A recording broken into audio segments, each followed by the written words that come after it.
Assalamu alaikum wa rahmatullahi wa barakatuh. Good morning, everybody.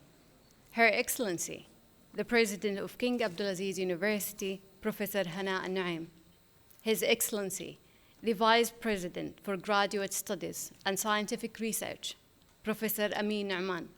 His Excellency, the Vice President for Academic Affairs, Prof. Adil Abu Znada. His Excellency, the Director for King Fahd Medical Research Center, Professor Anwar Hashim. Our distinguished guests from Certorius and Saudi Vax. Our guests and partners from different public and private sectors. This is Badr Al-Ghamdi. I'm the head of the research unit at King Fahd Medical Research Center, and it's my great pleasure today to welcome all of you on behalf of the organizers and the host of inauguration ceremony for the training program for biomanufacturing. I would like to extend an especially warm welcome to our guests, many of whom have traveled far to be with us today. For now, I would like to invite the Director for King Fahd Medical Research Center, Professor Anwar Hashim.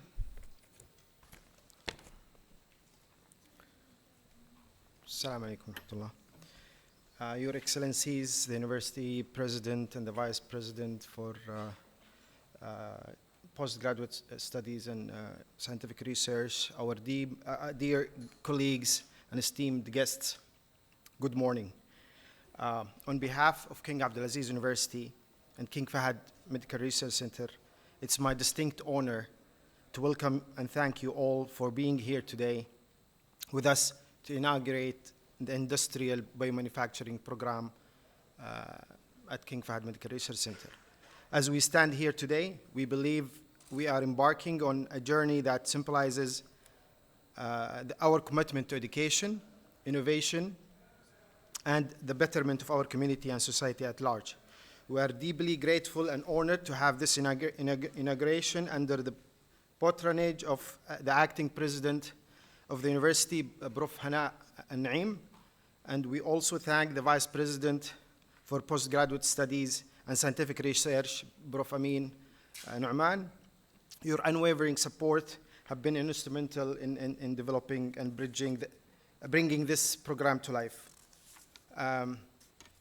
We are also privileged to be joined by key individuals from all sectors representing government, industry, and private sector. Your presence underscores the importance of the collaborative efforts by all sectors that drives our educational mission. We're excited how this program and similar programs that we can develop together can bridge the gaps between academic excellence and industrial relevant education and training, not only in biotech sector, but also in other fields and industries. However, just before we dive deeper in the details of the program and how I would like to take this opportunity to give you a quick introduction about King Fahd Medical Research Center, as I'm sure many of you heard about the center, but maybe they don't know exactly what we do here. King Fahd Medical Research Center is one of 31 centers in the university. Maybe is the oldest center. This is the center here.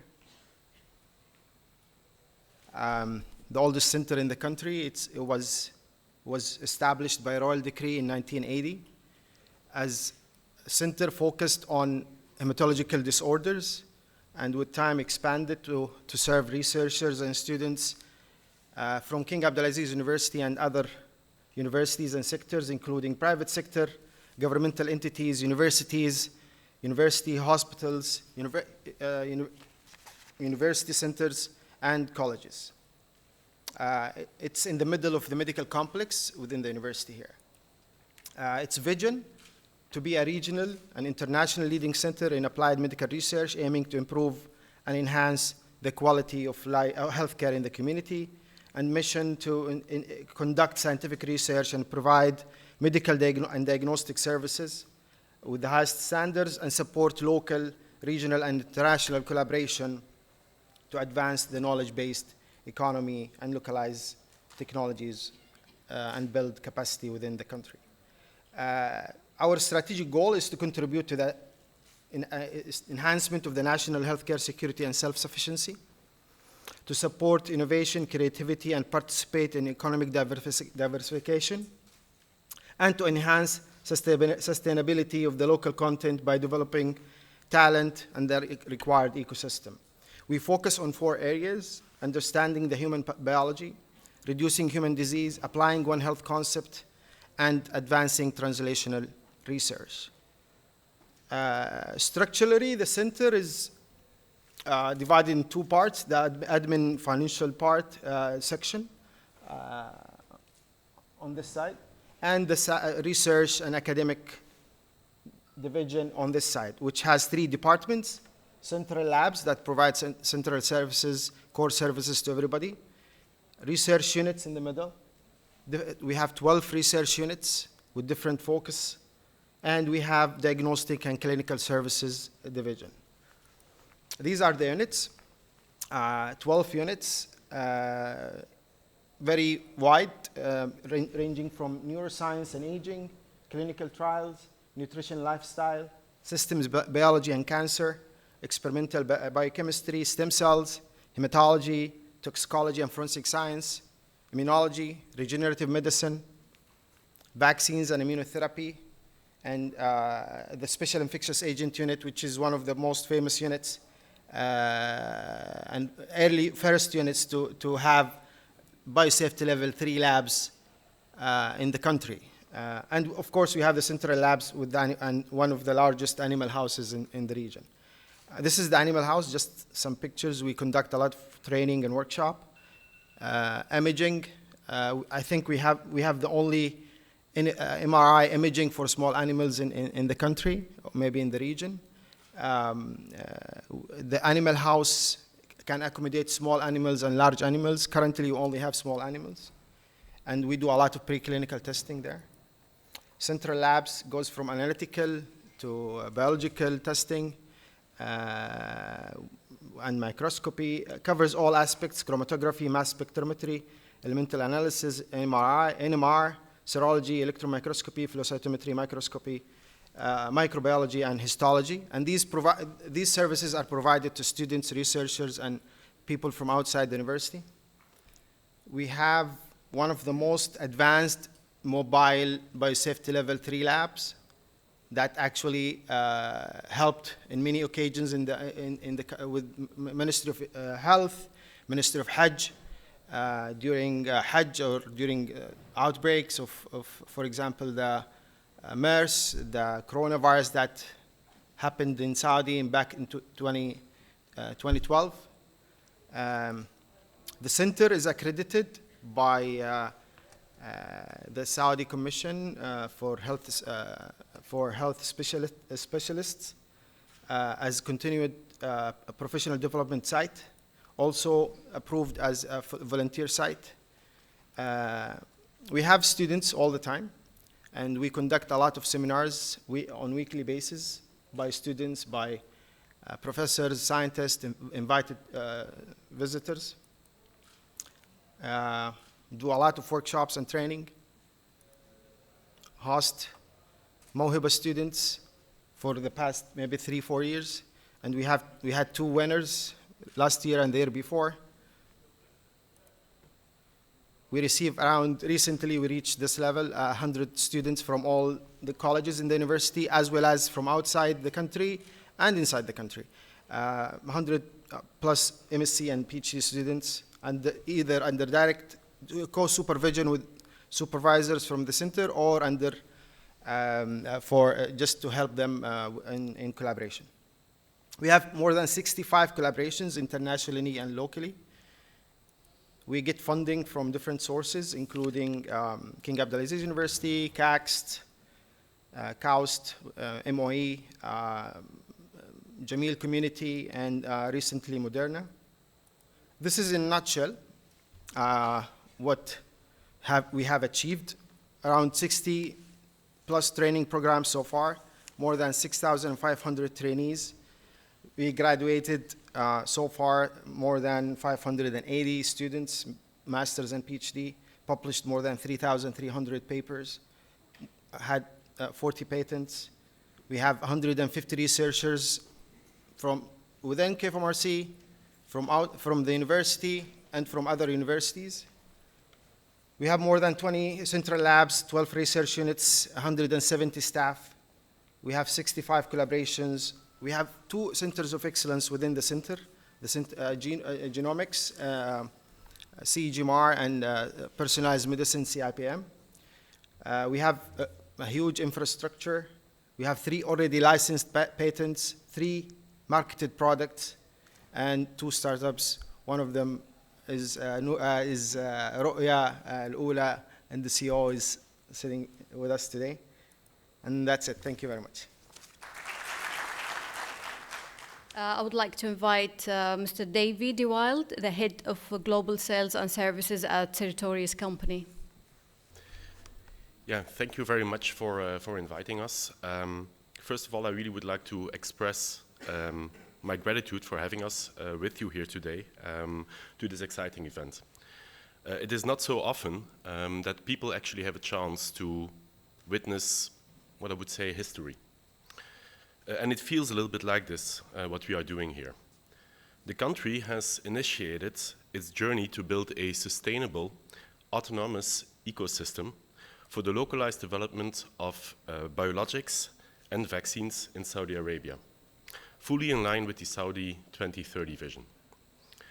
Indeed, the COVID pandemic outbreak has shown the importance of regional development and manufacturing of drug substance, becoming independent from other regions and reducing the globalization and becoming truly self-sustainable for the supply of life-saving pharmaceutical products will, without a doubt, significantly contribute to the well-being and welfare of the people of the country. And we as Sartorius are feeling ourselves privileged to be able to contribute a small part to this ambitious goal.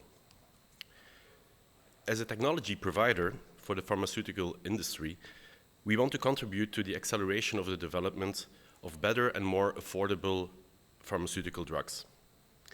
And one way how we do this is by continuously reinventing and optimizing the development and manufacturing processes from our customers through innovative technologies. And we are also fully committed to continue the support we are currently have been giving and will continue to give to companies like SaudiVax and the rest of the growing industry. However, we want to do much more than that. We do not just want to be a supplier of technologies. We want to be a true partner for the country. We want to support the country in reaching its goals on becoming fully sustainable. And one essential part here, if we want to establish this, is clearly that we need to make sure that technology as such alone is not sufficient. What is essential are the people. Without having highly trained and highly skilled people in place, it will never be possible to establish an industry which is fully sustainable. And it is here where Sartorius takes great pride in the expertise and training support which we are able to give to our customers, and particularly in this case to SaudiVax, in the development of the first industrial biomanufacturing training program in the Middle East region in collaboration with King Abdulaziz University. First of all, with supporting in the review of the overall training program and provide guidance in the creation of a powerful program. Secondly, in the training execution itself. Sartorius, with its 16,000 employees, has a large international network of subject matter experts spread across the world in more than 60 different countries. Our expertise covers the entire end-to-end process, whether it is now early discovery, cell line development, and process development, or with regards to upstream and downstream manufacturing and scale-up. Also, our experts have an extensive understanding of all kinds of different modalities, whether it are now the more well-established monoclonal antibody processes, for example, or the more recent modalities such as mRNA, exosomes, or the cell and gene therapy space in general. We are fully engaged to offer to the program this expertise through our international teams of experts. Product trainings and process unit trainings are supported by our application and product specialists. Process development specialists can consult on process development or offer complete modality trainings, while our value chain services can perform cost of goods analysis and total cost of ownership, regulatory support, tech transfer advice, and facility and process optimization. We intend to support this through various initiatives, including already on-site lecture-based training, remote training courses executed by our strongest subject matter experts, or virtual reality training sessions, which are currently in discussion as well. Also, we strongly support the successful implementation of the GLP Training Center, as well as cell line development and process development labs currently in discussion, where our highly experienced integrated solution teams can support the designing, the engineering, and the execution phase. Once again, I would like to thank the organization for having us here today, and I'm very much looking forward to further work together, build this partnership further out, and support the realization of the dream of a fully sustainable ecosystem in Saudi Arabia for the development and manufacturing of biologicals and vaccines. Thank you very much. Thank you, Mr. Davy. I would like to invite Dr. Muhammad Ahmed Al-Faleh, the Program Director. Assalamu alaikum. Good morning, everyone. I will give a talk about the program itself. But before we go through the program, what we are trying to biomanufacture and why it's so important. We are trying to biomanufacture special kind of drugs, biologics or biopharmaceuticals. Unlike traditional medicine, pharmaceutical products produced through chemical reactions. Biopharmaceuticals are produced through living cells, like vaccines, monoclonal antibodies, recombinant therapeutic proteins like insulin, growth hormones, etc. The biologics market in Saudi Arabia is around 20 billion Saudi Riyal. For the antibody global market, it's expected to hit the $300 billion in 2025. The majority of the manufacturing is in Europe, USA, and to a lesser extent, Asia, although India and China are closing the gap so quickly.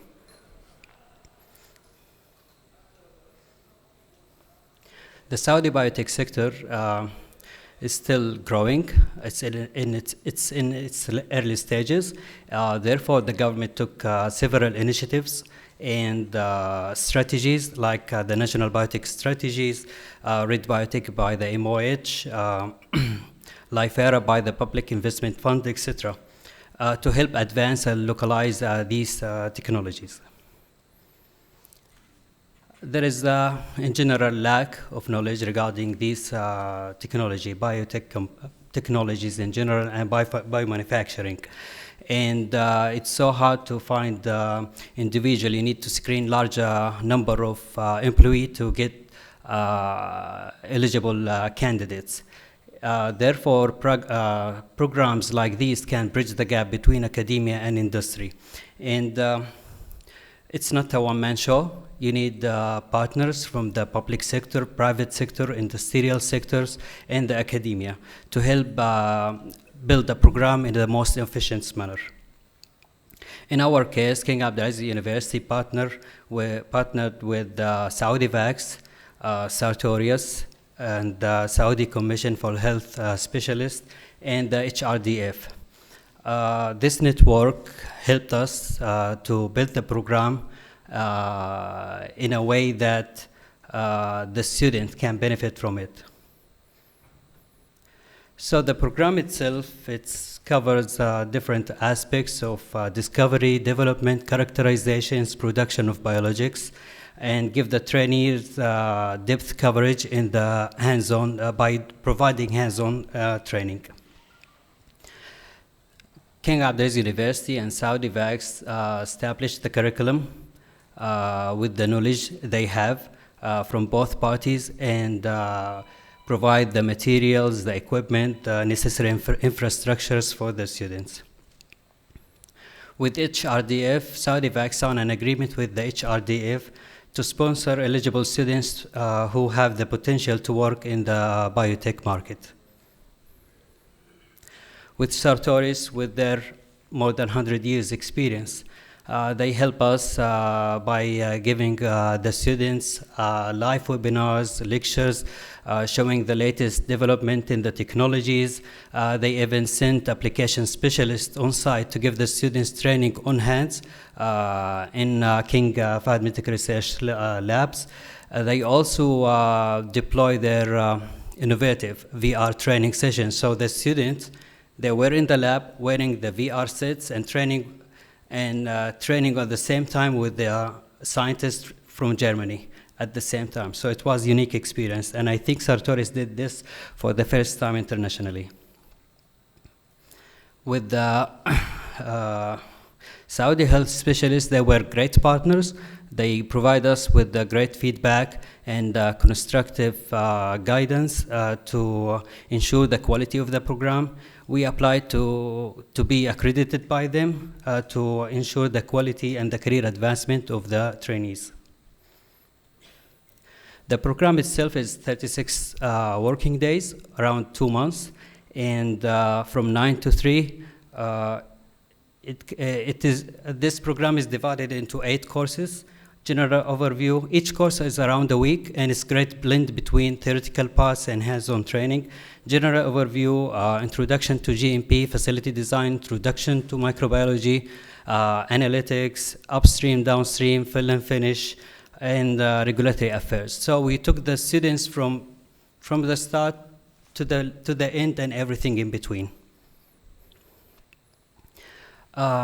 Anyone with bachelor degree can apply. Graduate from life sciences, applied medical sciences, pharma, medicine, engineering.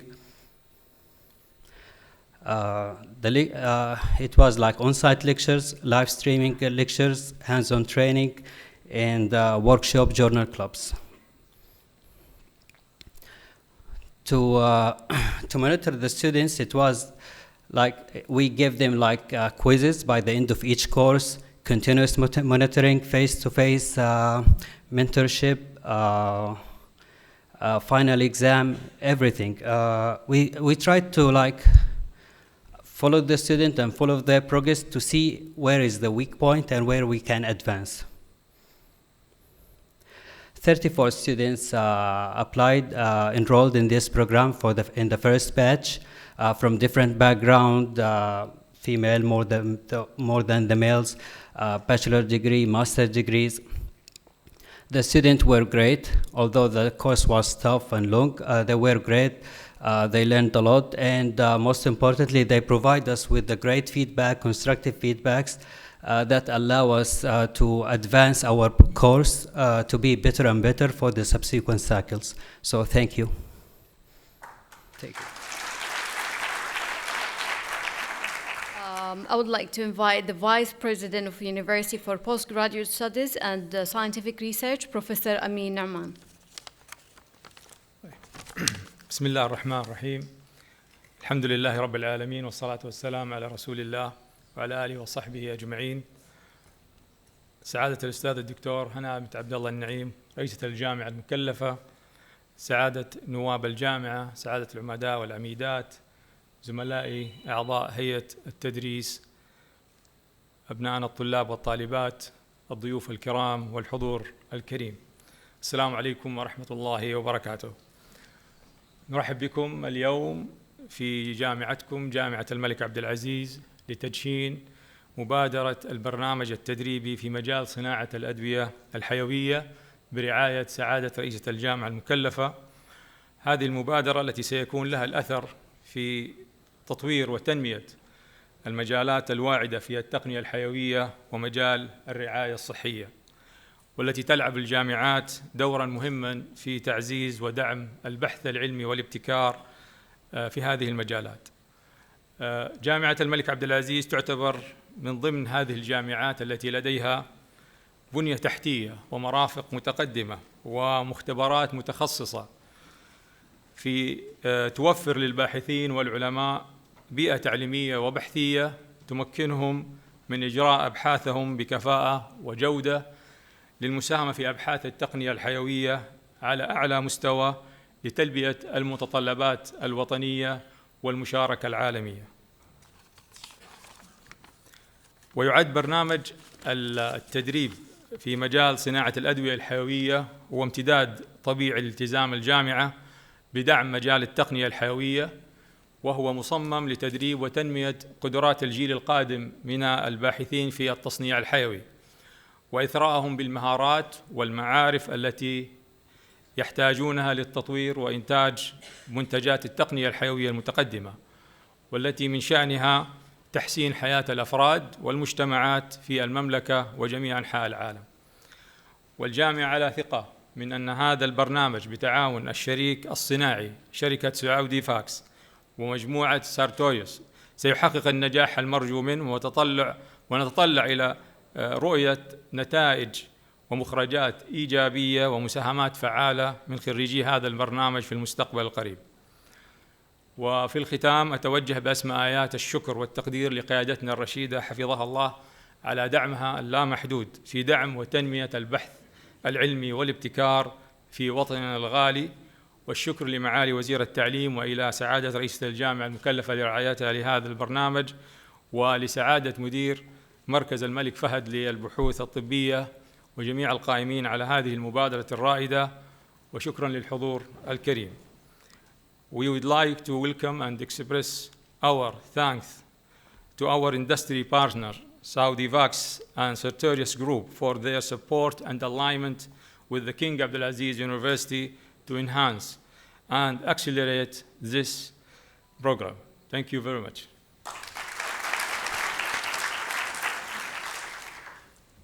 Thank you, Prof. Amin.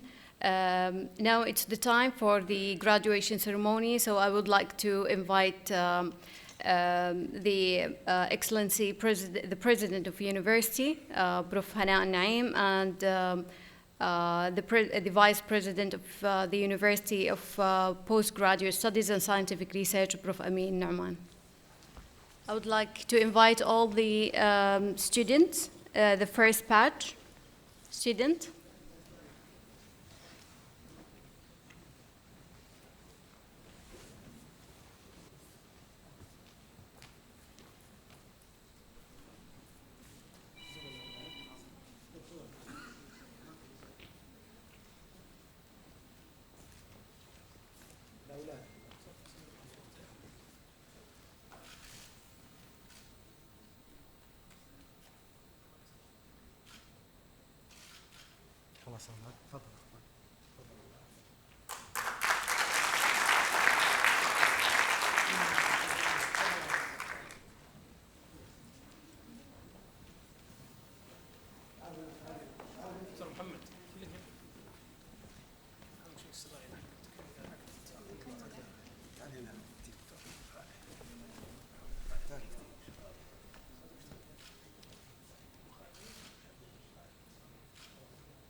Welcome everybody for our first workshop of today.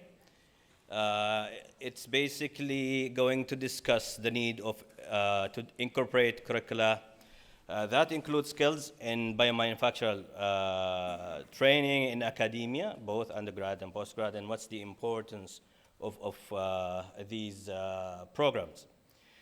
So today we're honored actually to have our distinct guests who are going to join us for this discussion and enrich the discussion. We have Dr. Ian Campbell, who is the Vice President of Innovation and Economic Development at King Abdullah University of Science and Technology.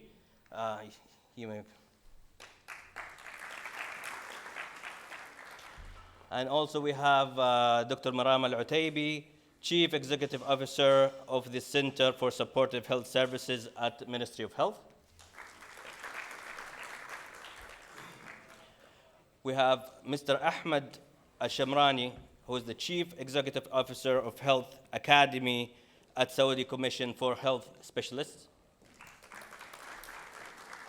And we have Dr. Muhammad Al-Umari. He's an Associate Professor of Pharmaceutics and Clinical Medicine Research, Health Sector at King Abdulaziz City for Science and Technology. We're going to have 3 points to discuss in this workshop. We're going to talk about the importance of such programs and the future of grads from these programs, and how can we actually bring industry and academia together. So we're going to spend about 7 to 8 minutes per discussion point, and we're going to ask each one of our guests 1 or 2 questions, and then at the end we'll have time, 5 minutes maybe, for the audience to ask questions. So my first question is to Dr. Ian. Why is it important? Why is it important to have these kind of trainings, either globally or particularly in Saudi Arabia? I think training is required regardless of where we are, but also we're approaching a new world now where a lot of the chemical space is already being fulfilled. The future of medicines is now going to be in biotech, and within biotech you need specific transformational technologies to be adopted that require specific skills and therefore specific training to create a critical mass. With regard specifically to the chemicals, the biotechnology sector is pretty nascent here. I think it would be important to create the right regulations and standards early to create that GMP environment where operators can produce quality products. That creates high capacity, high skilled jobs. It diversifies the economy, and hopefully this can place ideas into experimental medicines, into clinical trials, into manufacturing, and into curing diseases, which is the ultimate goal.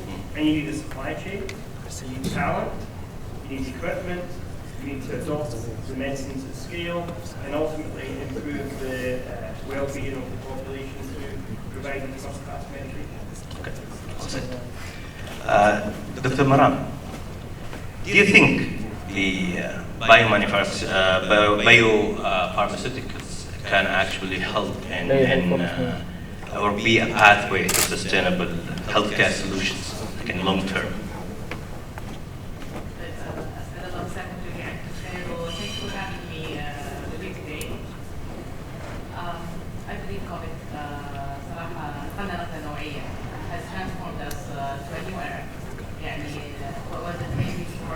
We're seeing it as a reality right now. Things change.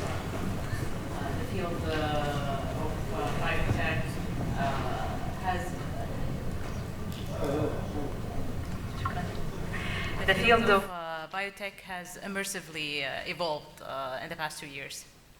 The focus globally is into biopharma and biomanufacturing. What we use to deliver medicine, it will change. Yeah. It's quite about 7 to 10 years. The way we prescribe medication is going to change.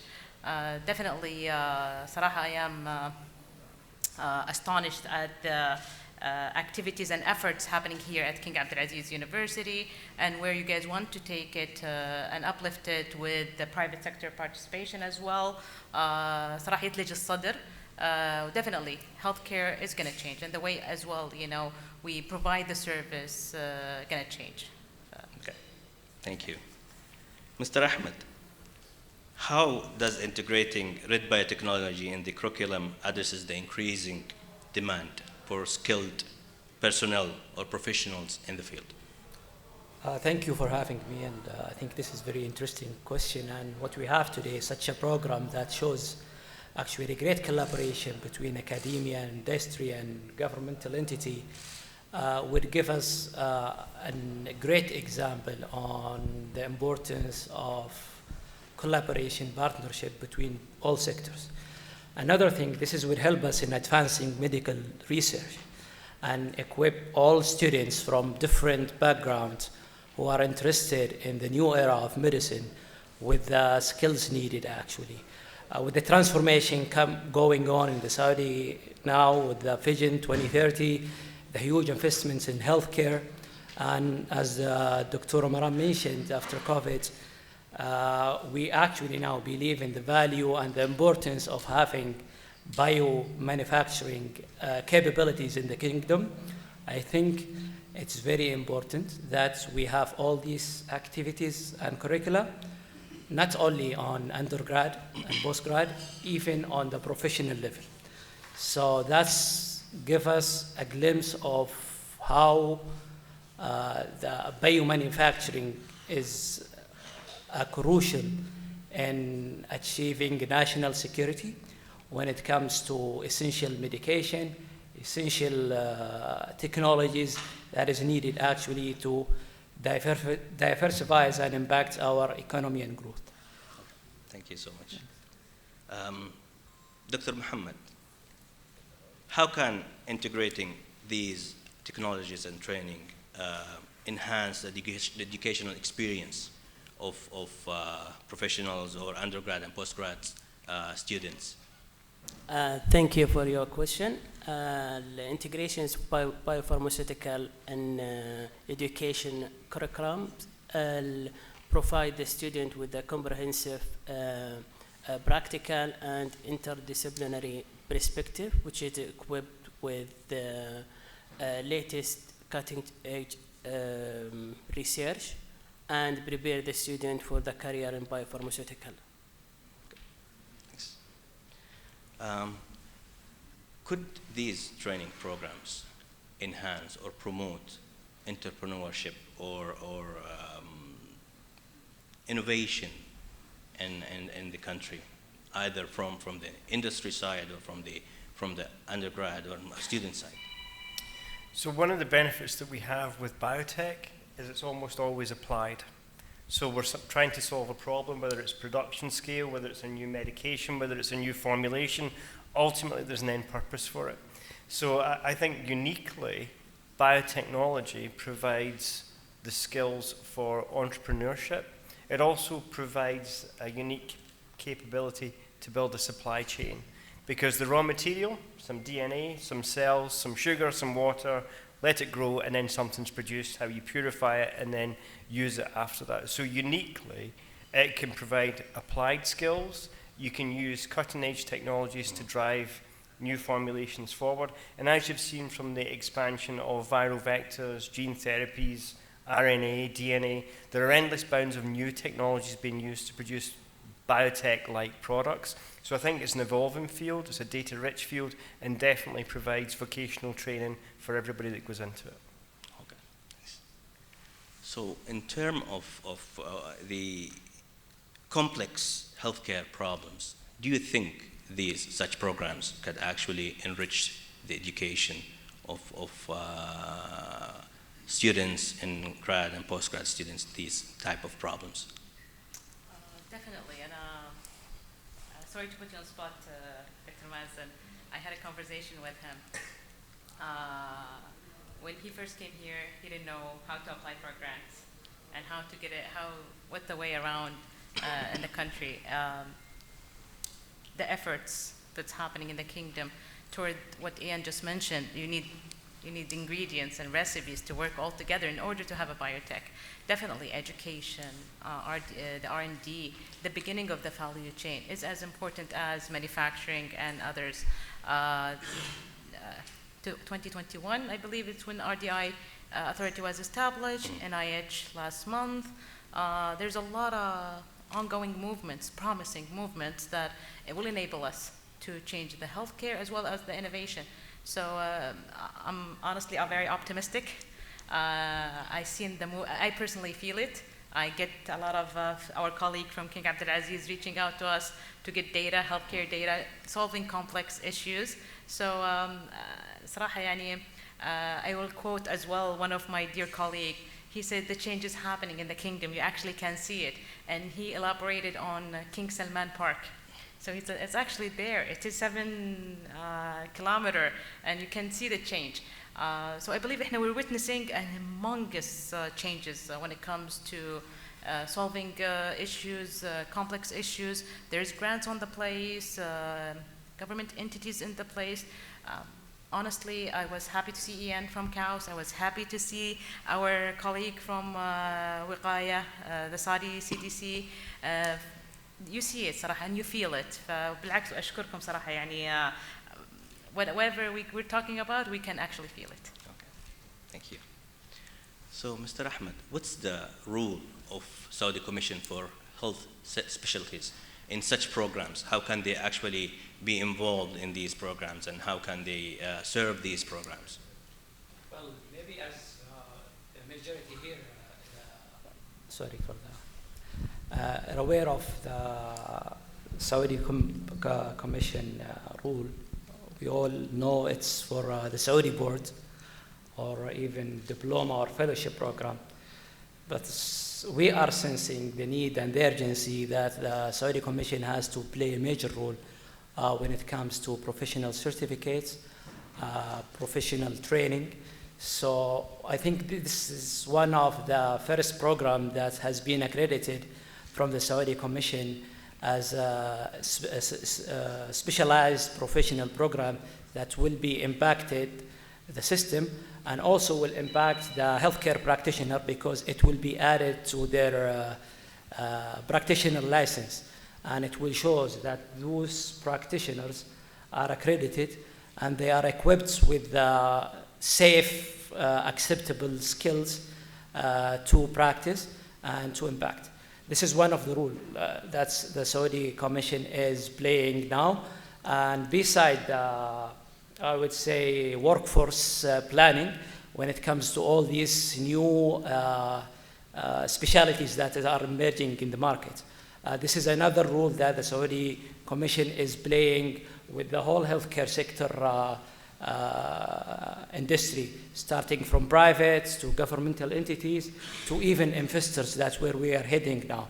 So we have a lot of investments into that area and many parts when it comes to regulation and how to ease it, and how even to create a robust regulatory framework when it comes to healthcare practitioner. So as we know now, this biomanufacturing, it's growing rapidly, and there is those experts are not available in the market.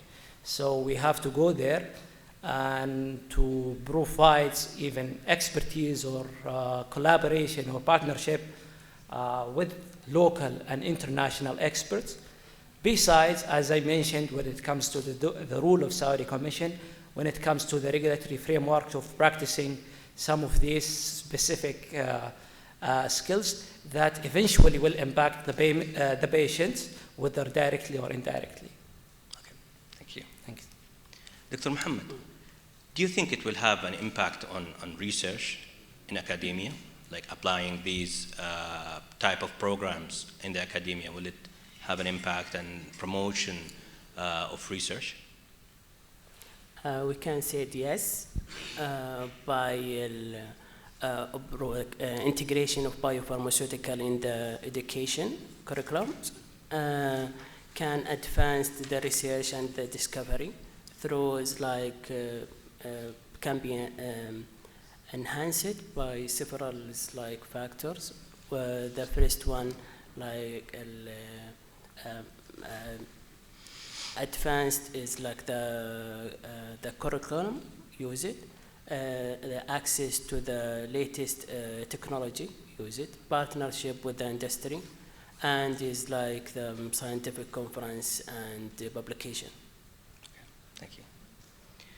So, what are the potential career opportunities for graduates from such training programs? You alluded to it earlier when you said, does it encourage entrepreneurism? But it creates a new industry, or at least a new industry in the kingdom. So you need postgraduates, undergraduates, technicians, healthcare professionals, technicians and scientists to come together to try and create a novel route to both produce and administer it.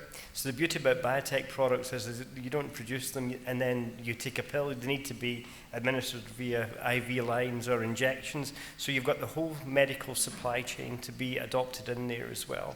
So I think there's a real emphasis on high-skilled jobs around genetic engineering, cell manipulation, but also data and informatics.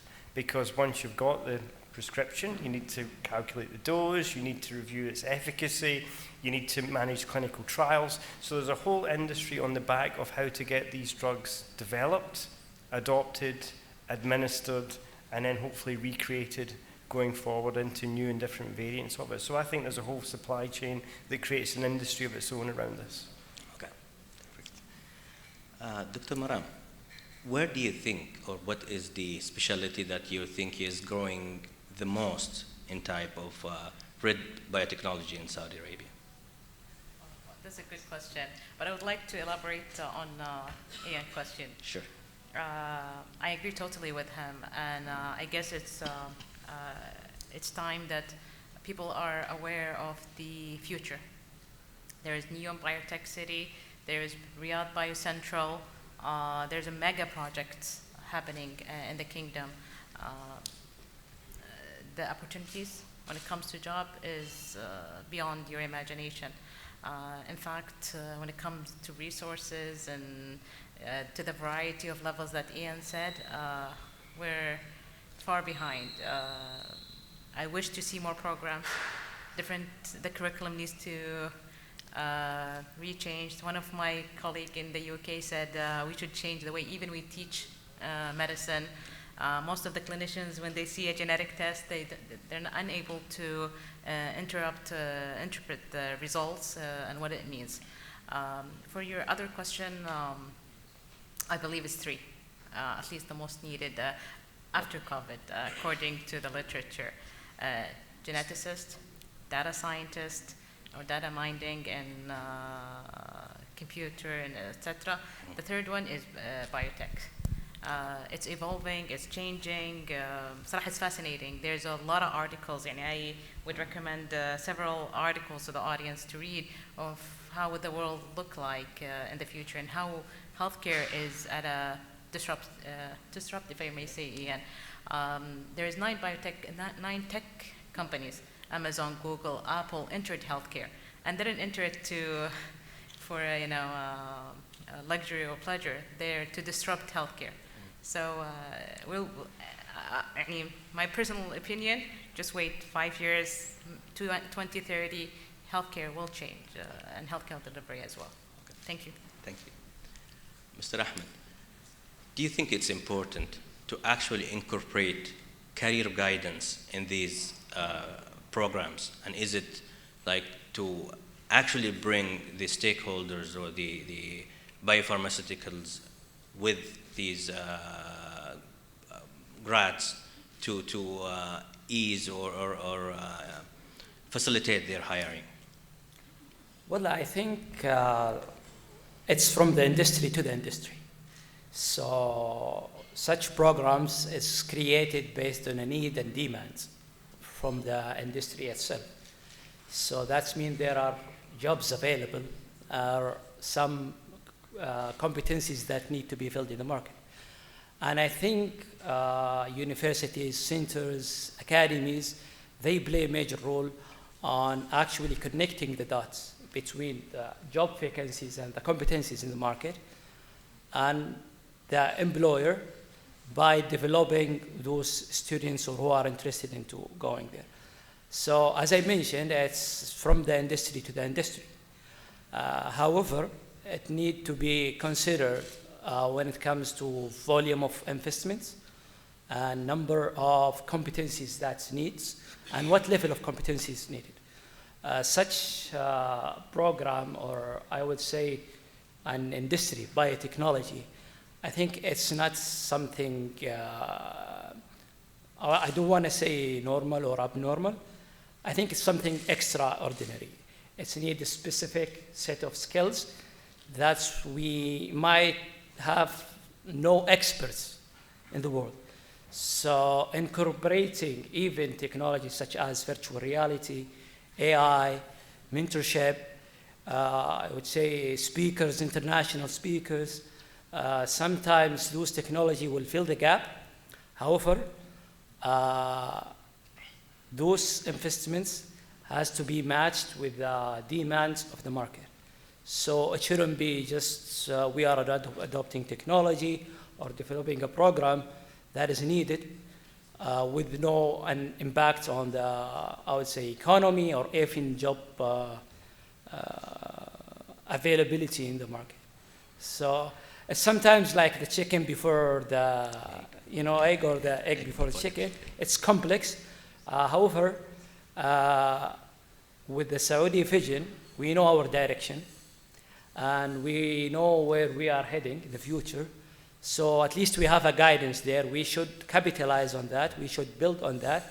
And as we see here, international collaboration between the university and Saudi Fax and the company, it's difficult to pronounce, but I think it's similar though. But this showcase that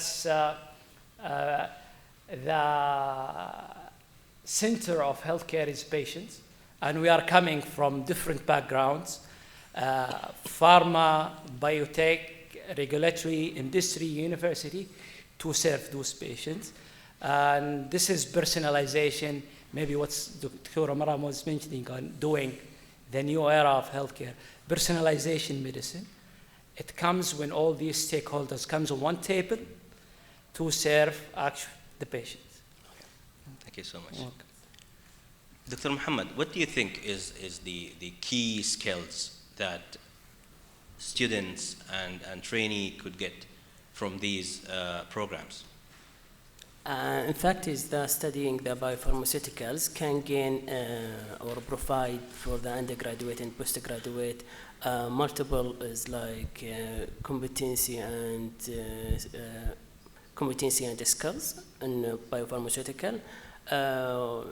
They have like many skills. Let's say it is like scientific knowledge, data analysis, problem solving, critical thinking, ethical and regulatory awareness. I think this the most of them. Okay, thank you. In your opinion, what is the most significant challenge in applying hands-on training in biopharmaceutical manufacturing? So the most difficult challenge right now is to get your hands on the variety of apparatus that you need to be expert in to generate new biotechnology products. So we've got Sartorius here who are a supplier. They supply a certain set of tools, but you need quantitation, you need analytical tools, you need production tools, you need continuous monitoring tools. So the access to equipment to verify the qualification, and I think qualification is twofold. One, create the knowledge. Do you understand it?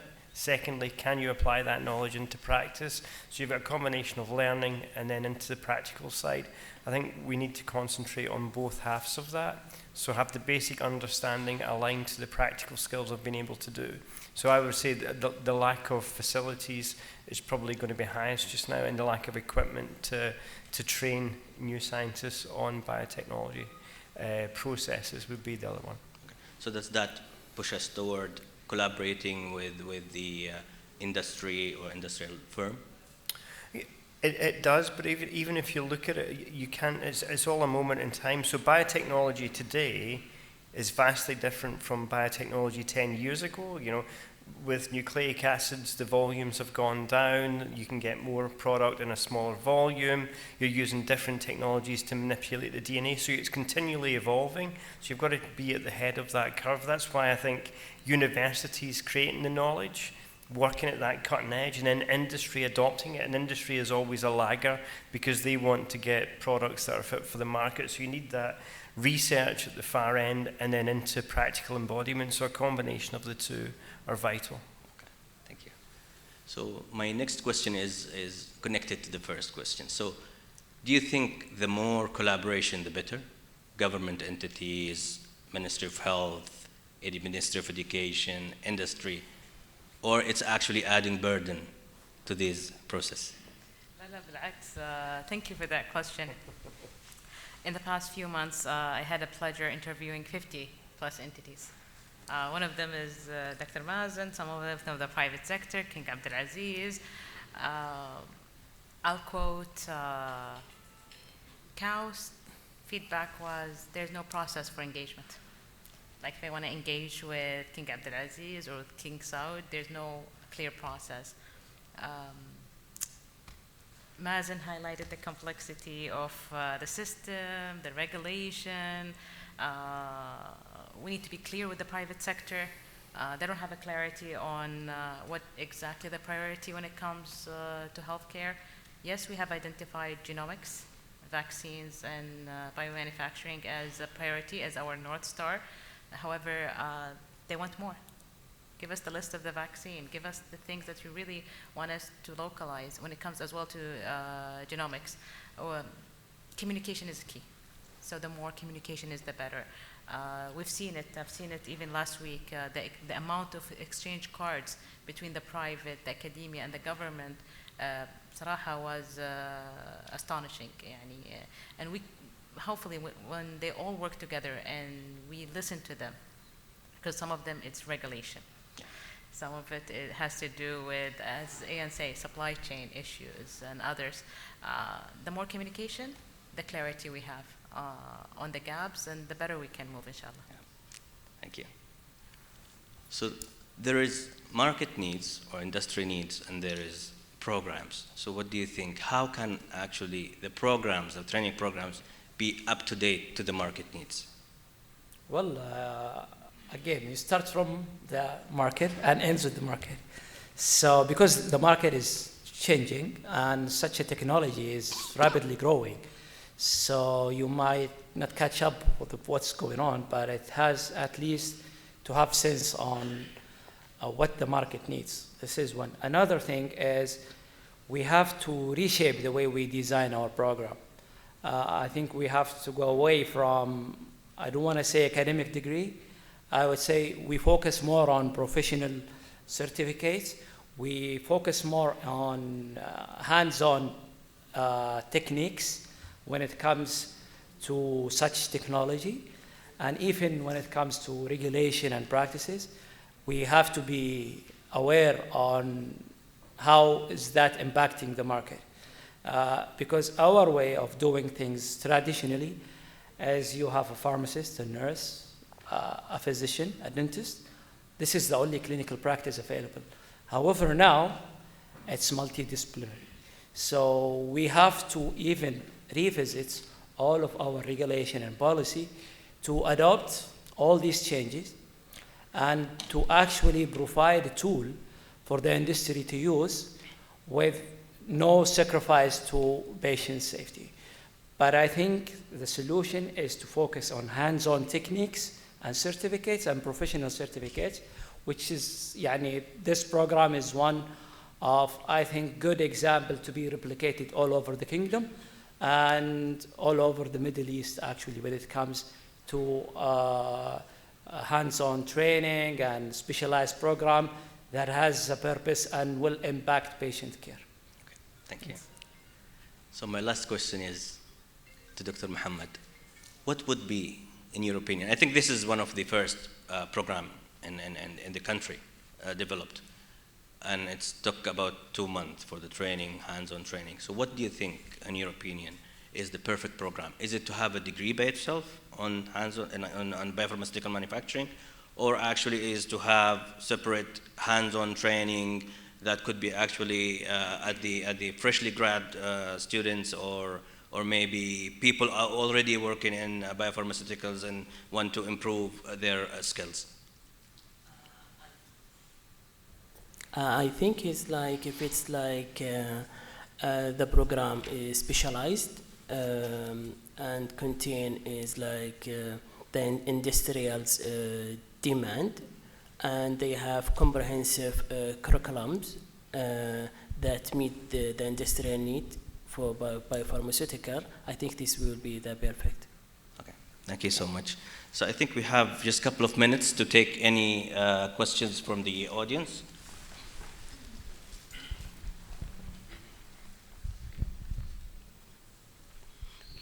بسم الله الرحمن الرحيم والصلاة والسلام على سيد المرسلين سيدنا محمد وعلى آله وصحبه أجمعين. Thanks for the panel for the excellent discussion.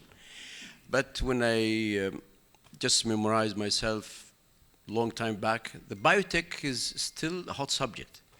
We started in 2003 in Jeddah to set up a Jeddah Biocity. Okay, that's in 2003, you could imagine. And until today, there is no city and there is no biotech, even a valley. It's a nice subject to talk about. It's a nice subject to dream about. But when you start to implement it, there is a huge task. By itself, as a biotechnology, it's not that easy subject, even for the investors. You need to specify the products, and you need to specify the challenge, which is huge in this country. I don't try to make a black image or black vision, but this is reality. You know, we talk about biotech, number of years. I attend a lot of meetings. I attend a lot of workshops. Everything is promising, but on the ground, nothing happened. If you count now how many biotech companies in the country, yeah, you can't count it. Even I'm not sure if there is any biotech company. It's a virtuality maybe. But reality, it's still we need a huge time and effort to standardize ourselves, to specify our objectives, to find the investors. And I believe the government should play a major role here to set up the biotech company, which is linked to the government directly, not depend on investors or not depend on private companies. The private company, they're looking for the quick profit that they gain. The biotech, it's needed a huge time and effort to build and establish and gain the profit at the end of the day. So in my opinion, excellent training courses, but at the end, the guy or the lady who trained need a hub, need a place to work. So I don't think this will be nice when you train people and stay for 5 years, 4 years waiting for a job. The training will be finished by the time. I think it should be linked together. When you have the biotech companies involved, when you have the reality start to be created, now you're talking about training, which is link them directly to the job directly, which is make things easier for the trainee, because they will suffering psychological effect after a certain time. They don't have the opportunity. It's an excellent field, but it's very expensive. You need the right people, need the huge support from the government. Thank you so much.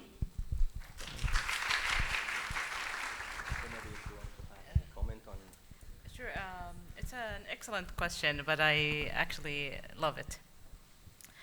If we look at the world, and the best countries in the world who actually successfully created a biotech industry, it took them 20 plus years. Germany, and we have our colleague from Germany, they stayed with 8 clusters, 8 biotechs. They all failed. 1 succeeded. The only 2 countries that actually did it, and did it quietly fast, is Singapore and China. And we're trying to learn from the best. We're trying to learn from Germany why it works. Ian said it. There's a recipe, and you have to have the right recipe in order for it to work. Rest assured that things are planned and strategies are cooking. 2027 is when we're going to have BioCentral in Riyadh. It's been approved. You will see it in the ground. Our fear is we don't have graduates. So if you have graduates, rest assured, we want them. If anybody here, biotech, I want you now. And actually, there's a huge demand. As we're speaking right now, we cannot find a very well-trained biotech graduates. But if there's any, Ministry of Health is looking, we're establishing this huge arm for biotech. We recently announced the Red Biotechnology. We had the inauguration of the workshop last week. I know for a fact there's a lot. And I know the government is working closely with the private sector to enable them to come in here in a long partnership, not only to sell us a product, but as well to train, to co-invent with us. KAUST is one of the hallmark universities here in Saudi Arabia. King Abdulaziz, King Saud. We're not starting from scratch. You know, we have the brains, we have the manpower. يعني ما شاء الله I'm so happy صراحة يعني to see the amount of female and male with us here in the auditorium.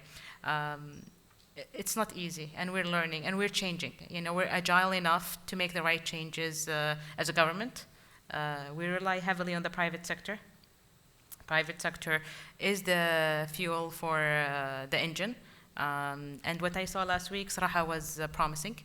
They're looking for a clear guidance. We just need to work together and prioritize again what we exactly want to achieve in the biotech. I hope it answers the questions. I don't know if any of my colleagues would like to elaborate. Mohammed, you have a comment? Thank you for your comment. I would like to agree with you is like in the previous we have problems and challenge, but I think in the future they trying to close the circle by is like collaborating all the stakeholders together. For example, the RIDIA Research Center and the Ministry of Education. So they're trying to make like circle for innovation in the future. Thank you. Okay, thank you so much. Time has passed really quick. Personally, I did not feel the time. And since we have other workshops, I have to stop this session, this enjoyable session. Thank you so much for joining us today. And thanks for the audience. And now I'd like to ask Dr. Prof. Anwar Hashim to come on stage to actually thank the participants of this session. Thank you.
It's my pleasure to be with you today. Nabil Al-Hakimi with you. I am the chairman of Pharmaceutical Industry Society in the Kingdom. Today, our topic is the role of the government sectors in creating a suitable ecosystem for localizing the pharmaceutical industry and the biotech sector. Today, we are going to talk about the attract private sector participation through the attractive incentives like tax breaks and R&D investments and the low-cost financing and other incentives. Also, we are going to talk about the investment in specialized infrastructure of the biotech and pharma sector, building out integrated industry cluster containing specialized manufacturing zone, science and technology parks. And also, we are going to talk about foster the academic collaboration, supporting partnership between the universities, research centers, pharmaceutical companies through the funding program that encourage joint applied research skills, development, and technology transfer. Today we have Dr. Narges. She is a molecular microbiologist and bioprocess expert with 13 years experience combining scientific research, process development, biomanufacturing, engineering, and business development. Dr. Narges is a global recognized leader in the field of bioprocessing and acknowledged industry leader in mRNA and cell and gene therapy field. Over the years, Dr. Narges has successfully accomplished multiple high-value commercial projects as well as several strategic partnerships and collaborations. Welcome, Dr. Narges. And also we have Engineer Abdullah Al-Ali. He's currently working in the National Industry Cluster Program as a Chief Advisor in Pharmaceuticals and Biotechnology segments, which is a governmental entity under the umbrella of Ministry of Industry and Mineral Resources, with the main role of business development for specific industries in Saudi Arabia. Engineer Abdullah lead different projects related to the different area of pharma clusters, such as a biopark master plan development, national industry strategy for the pharmaceutical segments in Saudi, and also chemicals to pharma projects beside other projects related to business development and investments attractions areas. Welcome, Engineer Abdullah. And also we have Dr. Riyad Al-Ghamdi, Deputy Chief Executive Officer of Public Health Authority Waqaya, leading role in transforming the Saudi Public Health Authority under the supervision of the Board of Directors and CEO, working and supervising different levels within public health system in Saudi for more than 12 years, globally and nationally, including public health programs, planning, and monitoring and evaluation with a specific interest in the governance aspects, leading strategical exercise to align health security with the national security strategies. This includes how Saudi defined the different health security threats and what our national initiatives need to address the gaps and maximize the opportunities for the kingdom. Welcome, Dr. Riyad.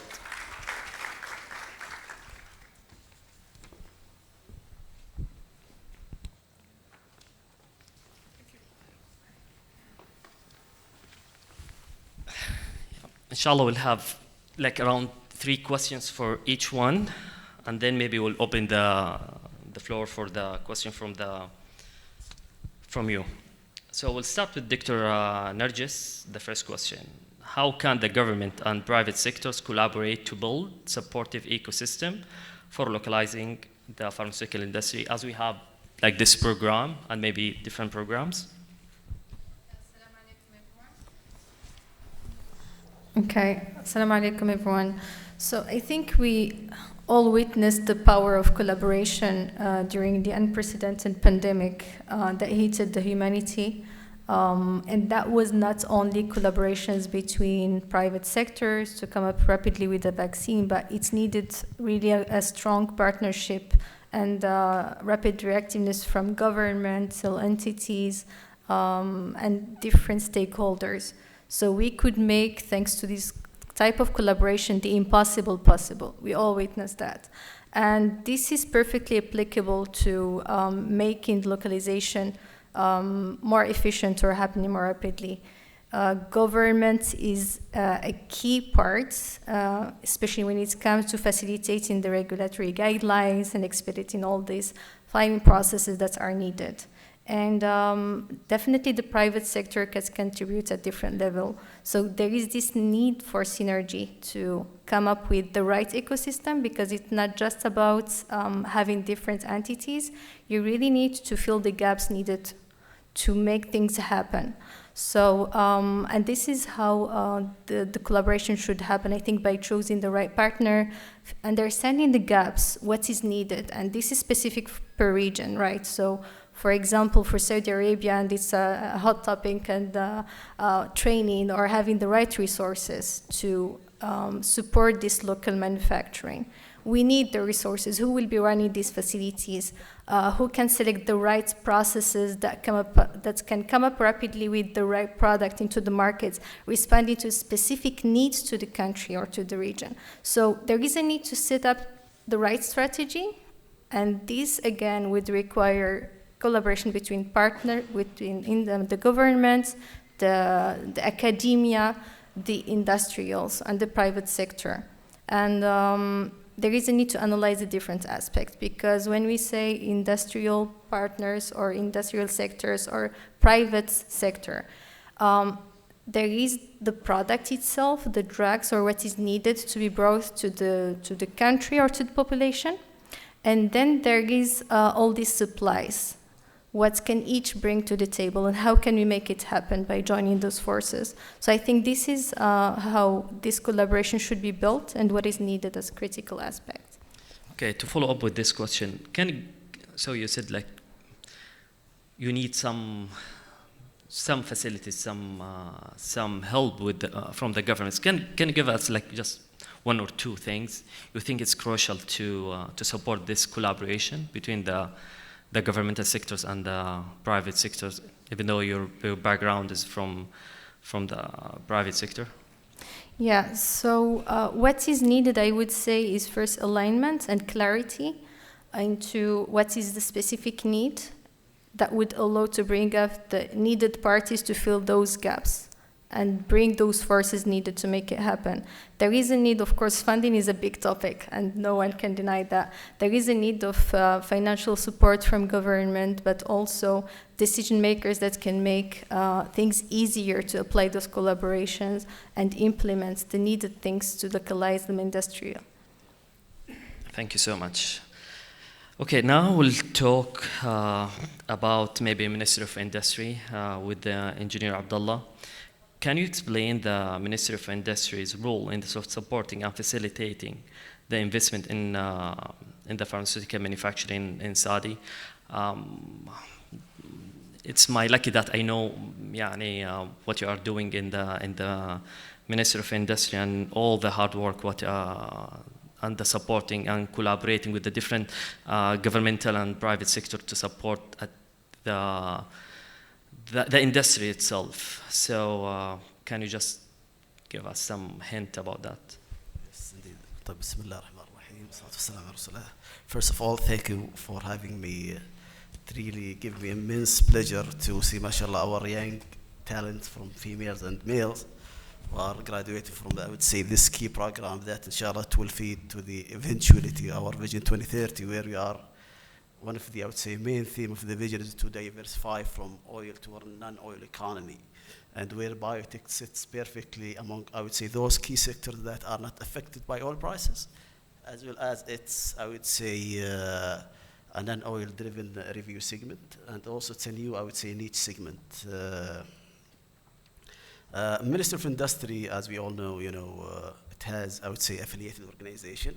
Among them is Mudun, Industrial Land Authority, and also Saudi Industrial Development Fund, National Industrial Development Center, and I would say Local Content and Government Procurement Agency. All of those, I would say, entities work in tandem to make sure that, I would say, industrial sectors, they are, I would say, given a higher priority.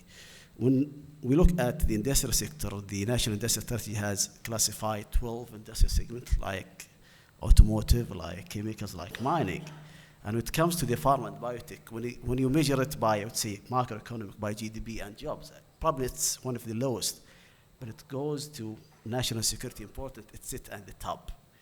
And for that reason, if I would say a company comes that would like to invest in biotech, They are classified as a priority project for SIDF. They are giving 75% soft loan, and the paybacks extend to 20 years. And also, it's given special importance by local content authority. They are giving, I would say, longer of takes. They are giving a higher price preferential, up to 30% or even more, if it's made locally. And also, they are within the mandatory list where the government, I would say, by all of those, as we mentioned, comes into tandem to make sure that the biotech is, I would say, at the right environment. And also, I would like probably to start by answering one of the attendees. I saw some frustration in the previous session. Why is it not happening? Why is it taking time? We have to understand that such industry takes time. You have to get the whole ecosystem, not only from industry, but also from the Ministry of Health, from the regulators, FDA, and others. All of those would, I would say, they have to come together. And as my colleague, Dr. Nerjis, mentioned, that there are parts that have to be filled by the private sector and parts which have to be filled by the government. Recently, probably a few months ago, we have heard I would say, the launch of government-owned company called Lifera, owned by PIF, just to make sure that you have also a right investment from the government in the biotech. Our Riyadh Biotech City, as mentioned by Dr. Maram, it has been announced that it will be in 2027.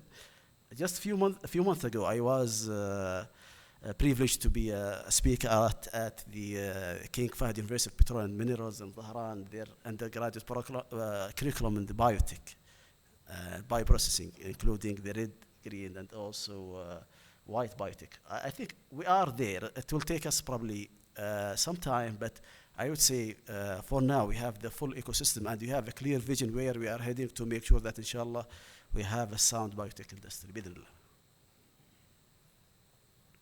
Thank you so much, Engineer Abdullah.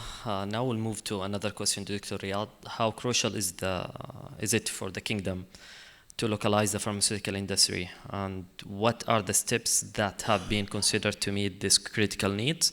We're talking also about localizing the pharmaceutical industry. We're not talking about just manufacturing, because unfortunately a lot of people, they have mixed up between manufacturing and localizing the industry itself. Industry more than just manufacturing. Thank you for having me today, and I'm very glad to be part of this national dialogue and national movement. I think COVID-19 pandemic was a very clear example how nations should be considered these type of discussions as a part of a national security, rather than only economical advancement of any country, because disruption in supply chains during the pandemic was a frightening moment in a lot of nations. Fortunately, Saudi Arabia was playing a very good in international stage, using our soft power in different industries to prioritize the needs of our population. And because of that, we invested a lot to make sure that our people in the kingdom, Saudis and non-Saudis alike, are reaching all the necessary measurements to protect them from the pandemic. But at what cost? We spend a lot of money. We are not regretting that, but looking in the future and dealing with these type of discussions from national security point of view will help us to understand the crucial aspects that we are talking about. It's very complex to see it only from national security point, so that's why collaborating between the public and private sector to make sure that we are localizing these capabilities in the kingdom are very crucial for the long-term success. As you mentioned, we don't see localizing only from one point of view. We are looking in these type of things from enabling the manufacturing here in Saudi Arabia, but also from a strategic point, stockpiling also. We are considering a lot of investments in this part. At the same time, we are looking on the diversification of our procurement, strategical procurement. All these aspects are taken in consideration in our current dialogue. So that's very crucial for us, because during outbreaks, during pandemics, these investments that we think is very huge now, the return investments will be very huge, and making sure that our nation are protected, the trust of investors and overseas people that to come to Saudi Arabia and do business is very crucial for our national interest in the long term. Thank you. much, Dr. Riyad. Now we'll move to another question to Dr. Nargis. You talked about the collaboration between the government and the private sector. Let's go deep to the strategic framework that can help the government encourage the localization of pharmaceutical industry. Can you give us some of the strategic framework from your perspective, from the private sector perspective? Yeah, so if we look at what is needed, so government, I think, is already doing a great job, for example, with the privatization program that have been launched. I think that can be a great push toward supporting the localization of industries and the biopharm. And again, government cannot do it by itself. So there is things already and lessons that are to be learned from what have other countries, I would say, been through, or how they could develop their localized manufacturing. And you can only get the benefits, full benefits, I think, by working together with them hand in hand. And I think together many governments and entities are doing a lot of exchanges throughout programs and initiative to align. There is a need for alignment because even if you want to bring another process from another country or build a new facility, sometimes you can be faced with challenges from, let's say, for example, Saudi FDA, where there is still some differences or things that need to be met that can slow down that process. So I think there is a need for alignment of those aspects to facilitate this pathway needed for localization and also to encourage this localization. Another thing is looking into what is existing already. I think the kingdom has already some very good talents that have been brought actually abroad, that have been in US, in Canada, in different countries with good expertise to support such initiative. So I think there is a need to push into that direction already to see what do we have here and what is needed, what needs to be brought from international companies, other private sectors, but also be part of those initiatives. I think that can really support in there. And having also, last thing, clear plans into how to facilitate these regulations around from government. This is, I think, something crucial. So having this robust plan, I think, would help a lot. Thank you, Dr. Nargis. I like that we should have like a clear plan where our directions were. Engineer Abdullah, what are the main objectives of the pharmaceutical national industry strategies, especially in the pharma and biotech sector? Okay, excellent question. First, I think we have probably heard the launch of the National Industry Strategy, abbreviated as NICE, last October by His Royal Highness the Crown Prince. And those targets are very ambitious when it comes to the industrial strategy as a whole or the pharma sector in specific. The NICE target is to triple the GDP from 300 billion riyal to 900 billion riyal by 2030. And also talking about more than doubling the employment from 900,000 to 2 million just from the industry by 2030. We're talking also tripling the export from almost 160 billion riyal to almost 570 by 2030. Those are huge. And those targets for the NICE as a whole is cascaded to each and different industry. For the pharmaceutical, we are talking about having additional 3,200 jobs for males and females by 2030, if not before. And also, we're talking about a 2 billion riyal in GDP by 2030. All of those, they are, I would say, very ambitious target. And with such program and collaboration between university, the academia, and mashallah, like what you have seen today, I think we are able to bridge the gap. And also, we need more graduate students. I would like to put the rosy picture before the pessimistic picture. I think the industry is there, and we are there. It will take us some time, but I quote when I was at KFUM, King Fahd University, like a few months ago. We had some colleague from King Faisal Specialist Hospital, Riyadh, and I get a question from most of the females. What are the jobs that is there in the market for us? What am I doing when I graduate? And subhanallah, one of the, I would say, colleague from the King Faisal Specialist Hospital said, I need 10 graduates as we speak now. you guys in the freshman year, you still need 3 more years, but I need you now. So let's put the rosy picture first, and I promise, inshallah, I think by the time we have our talents graduate from males and females, you would even have deficiency of, I would say, biotech talents. يعطيك العافية. Many thanks, Engineer Abdullah. Dr. Riyad, what is the ideal governance mechanism to identify the priorities of localization, and how can the governmental sectors to lead this? Thank you. I think when we are talking about prioritization, I would love to highlight 2 levels. First, we shouldn't forget that we are part of a Vision 2030. We have a pillar vibrant society. We have a KPI level 1, which is to increase the life expectancy of people from 74 to 80. And at that level, we understand exactly what's killing our people, let's say. We have the most important killer is cardiovascular diseases. Road traffic accidents is number 2, maybe. Cancer, etc. And then at that level, I think we have clarity because we have the vision, we have the National Health Transformation Program strategy, we have a national KPI, different sectors, different interventions will be designed along these goals to be reached. And I always would like to highlight the importance of this level because this will guide us in all other levels to make sure that we are aligning on intervening on to reach the life expectancy that we need in the kingdom.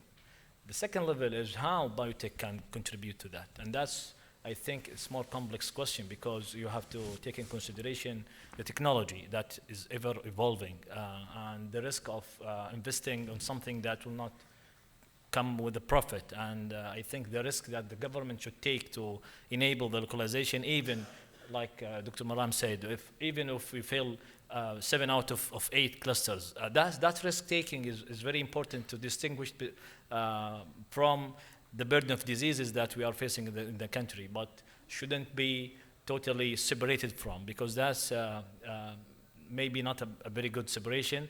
Eventually, if these investments are not contributing to the vision goals, these investments might not be in the right place. The other angle that maybe will add complexity to the biotech priorities is the targeted markets. Are we targeting only the Saudi market?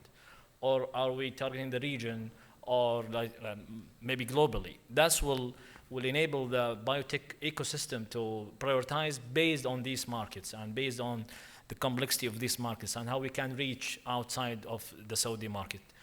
So I think in the second level we have some gaps, and I think these gaps are being addressed now with the high-level committees. There are a huge and important role of Ministry of Industry in leading on these efforts, and I think these efforts will be translated to tangible interventions that we are seeing here. But the prioritization from let's say healthy living, burden of disease point of view are very clear. Going to the second level, which is the prioritization of the market itself and technology itself, I think these 2 levels should talk to each other, and the governance on the first level is more clear for me than the second level. Thank you. Thank you so much, Dr. Riyad. Dr. Narjis, when we want to, we are in the process of building the ecosystem for biotech and pharma. We're not talking just for the academia or the research and R&D. We also talk about legislation, Saudi FDA. We talk about the role of the government, Ministry of Health and Ministry of Investments, Ministry of Industries. And also we're talking about the role of local pharmaceutical companies here. But what about the roles of international pharmaceutical companies helping the Saudi ecosystem, building the Saudi ecosystem in pharma? No, that's a great question. And so how it can contribute, I think, is at really different aspects. And if we take international companies as a general, if they're producing drug products or supplying technologies to produce those drug products, from vaccines or antibodies or cell and gene therapies, the beauty of collaborating with international companies, I think, is benefiting from their long years of experience at different regions and different modalities. And here I highlight let's say the example of Sartorius as a technology provider that is able to provide the expertise and the guidance and the advice not only for a specific product or process, but on a wide range of modalities, whether it's vaccine for human or animal, whether it is a conventional modality like MABs or biosimilar, or novel modalities such as mRNA and those novel RNAs triggering rare diseases, cancer, so really different applications. And at different level again, starting really from the lab where we can support developing process from scratch here locally based on what is available, up to really manufacturing and accelerating the way how you can rapidly build a state-of-the-art facility, considering next generation solutions that can be respectful of the big sustainability topic in terms of reducing the carbon footprint, etc., which is what is needed today. So for me, it's really benefiting from a wide range of expertise that can expedite this process and really supports the rapid implementation of local manufacturing in terms of facilities, but also processes that need to be developed locally. The expertise comes also at the partnership level because these companies are used to collaborate and benefit also from other expertise, I would say, from regulatory, etc., but are also able to advise on that direction as well. At building on global, I would say, expertise in similar regions. Yeah, perfect. Maybe we can summarize this in the technology transfer, helping with the technology transfer to the Saudi market. And this is why Dr. Maram maybe said one of the successful stories, the Chinese story. China is #1 investor in the United States in the biotech sector by far. They have all the infrastructure in China, but they are #1 investor in the US because they need still the technology transfer. Absolutely. So let's go to another question to Engineer Abdullah. What changes do they expected to see in the pharmaceutical industry ecosystem? We're talking about the near future, like around 5 years and maybe also 10 years. Okay, excellent question. I would say, in summary, positive changes.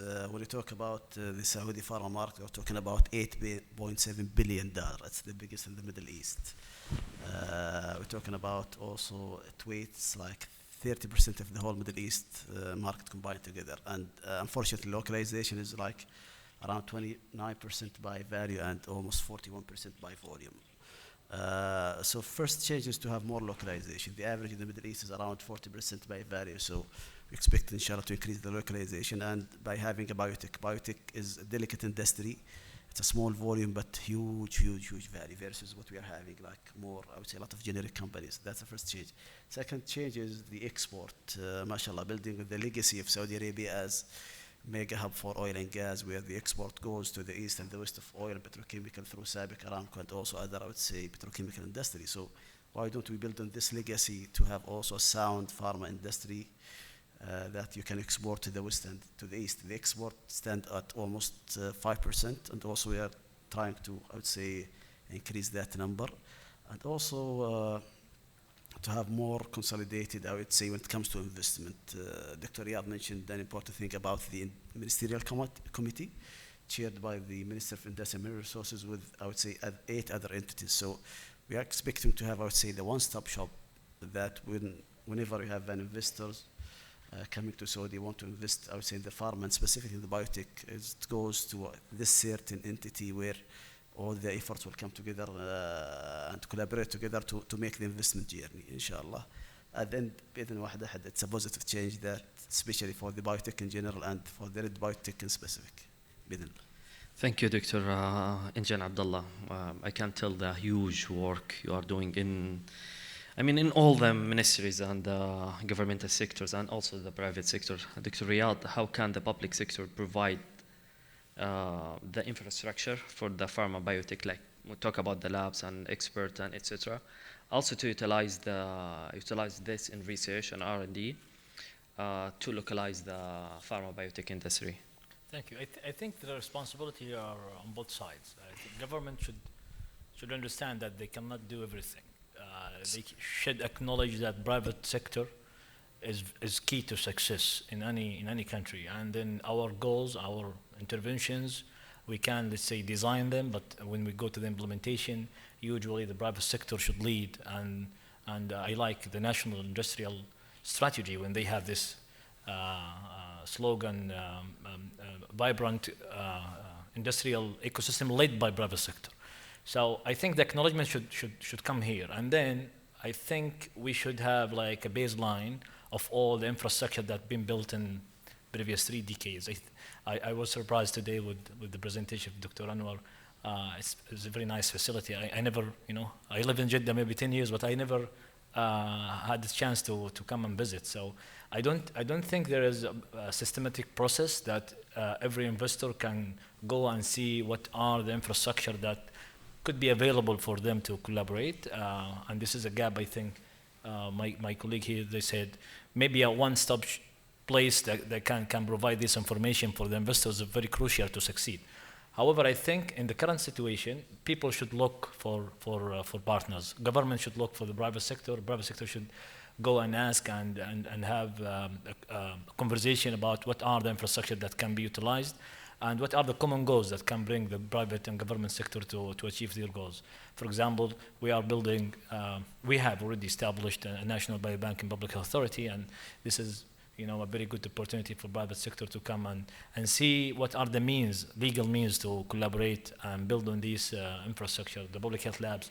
Other governmental entities have huge, even in the animal sector, they have huge infrastructure for labs. So I think both parties should seek each other to understand the common grounds, but also there is a gap in the governance, but I think the conversation that we have at the national level will identify these opportunities, and I hope in one place all people can have all the information they are requiring to establish this type of collaboration. Thank you. Perfect. Thank you so much. Maybe now we'll open the floor for your questions. Where is Dr. Mohammed Qahtani?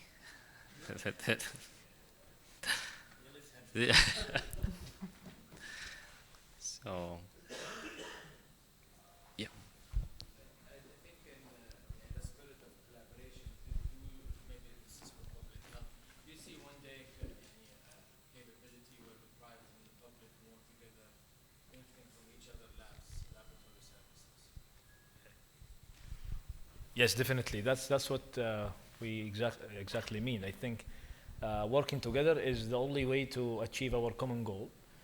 Government is regulating, having the objectives, having the frameworks, having the policy required to utilize these products and everything. Private sector can take these ideas to be implemented and manufactured and be available in the national scale. And I think this is the way. This is the only way to going forward. Otherwise, government will never be in place to play all the, let's say, 3 major aspects, which is private, non-governmental, and private. So yes, definitely. Maybe one of the most, let's say, less advanced field here in Saudi Arabia, which is the regulations regarding these type of collaborations. Usually it's huge, requirements, huge legal burden, but I think working together we can build something and have maybe a time to grow together in the regulatory frameworks and building on other countries, advancement in this. But this area, especially this area, will evolve with practice. It will never evolve just waiting for, let's say, any regulatory framework from any country will never be implemented here as is, because we have different institutions, different laws, different bylaws. But I don't think it will be an obstacle if we start something around that. And one of the courses in this program is regulatory frameworks. I don't know how they will understand anything in 3 days, but this is very important start, I think. Thank you. Another questions? Okay, maybe I have one question to Engineer Abdullah about the اللجنة الوطنية, the National Committee for the localizing the biotech and vaccines. Can you give us some hint about the rules and its rule and some update? Yeah. That's a good question. وإن شاء الله ختامها مسك. اللجنة الوطنية it was launched last year, abbreviated as 399 بمرسوم ملكي, واللجنة decided by the Ministry of Industry and Mineral Resources, and also it has 8 stakeholders with a direct or even indirect relationship with the, I would say, the farm industry in Saudi Arabia. To name a few, Ministry of Investment, we're talking about CFDA, we're talking about Ministry of Finance, talking about local content, and also others. Ministry of Health, sorry. All of those come together to, and the main focus for now is to localize the biotech, specifically the insulin, the vaccine, and the plasma, because the localization is I would say, at a low level currently. And I didn't tap into, I would say, some confidential information, but inshallah, before the end of the year, we are expecting, inshallah, to have more, I would say, or new guidelines to ensure the investment and to make sure that you have a right tech transfer, you have what's good for the country, that satisfy both the government and also the private sector feasibility at the end, bidnillah. Okay, maybe the last question to Dr. Narges. So if you can't summarize or give us the secret for localizing the biopharma and biotech in the kingdom in just one sentence, what we need to focus on? Definitely human resources. I think not a surprise, but definitely human resources. Localizing this expertise needed is, for me, the first thing and the basic things that is needed. Maybe one other, so supply chain is also a big topic. It can block things. And I think this is also where the partnership between private sector and governments can help in assuring robust supply chains in terms not only of drug products, but really the needed equipment and solutions to develop processes, to evolve in terms of research and meeting the goals of localizing and having localized processes being built here in the region. I really like this, the human capital, human resources. This is why we are here today. Really, thanks Dr. Anwar and Dr. Mazin and King Abdulaziz University for taking this initiatives. I guess the secret we have is the human resource, the human capital, because without the human capital and without the talented people we have here, we cannot achieve a lot. But with the human resources, even though we don't have a lot of resources, we can achieve a lot. Thank you so much for your time today, and really appreciate it. And thank you again. Thank you.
Assalamu alaikum wa rahmatullah. Good afternoon, everyone. I know it has been a long day, so we'll keep this last session short and breezy. My name is Yasser Al-Khumri, and I'm leading the manufacturing operations for Saudi Vax, and it is my absolute pleasure introducing our guests for this last workshop, starting with Ms. Ilaf Al-Jahani, the Academy Director for the Saudi Investment Development Fund.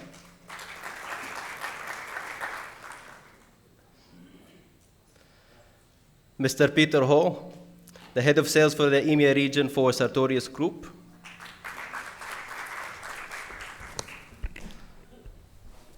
And Prof. Mazen Hassanein, the Founder and Managing Director of Saudi Vax.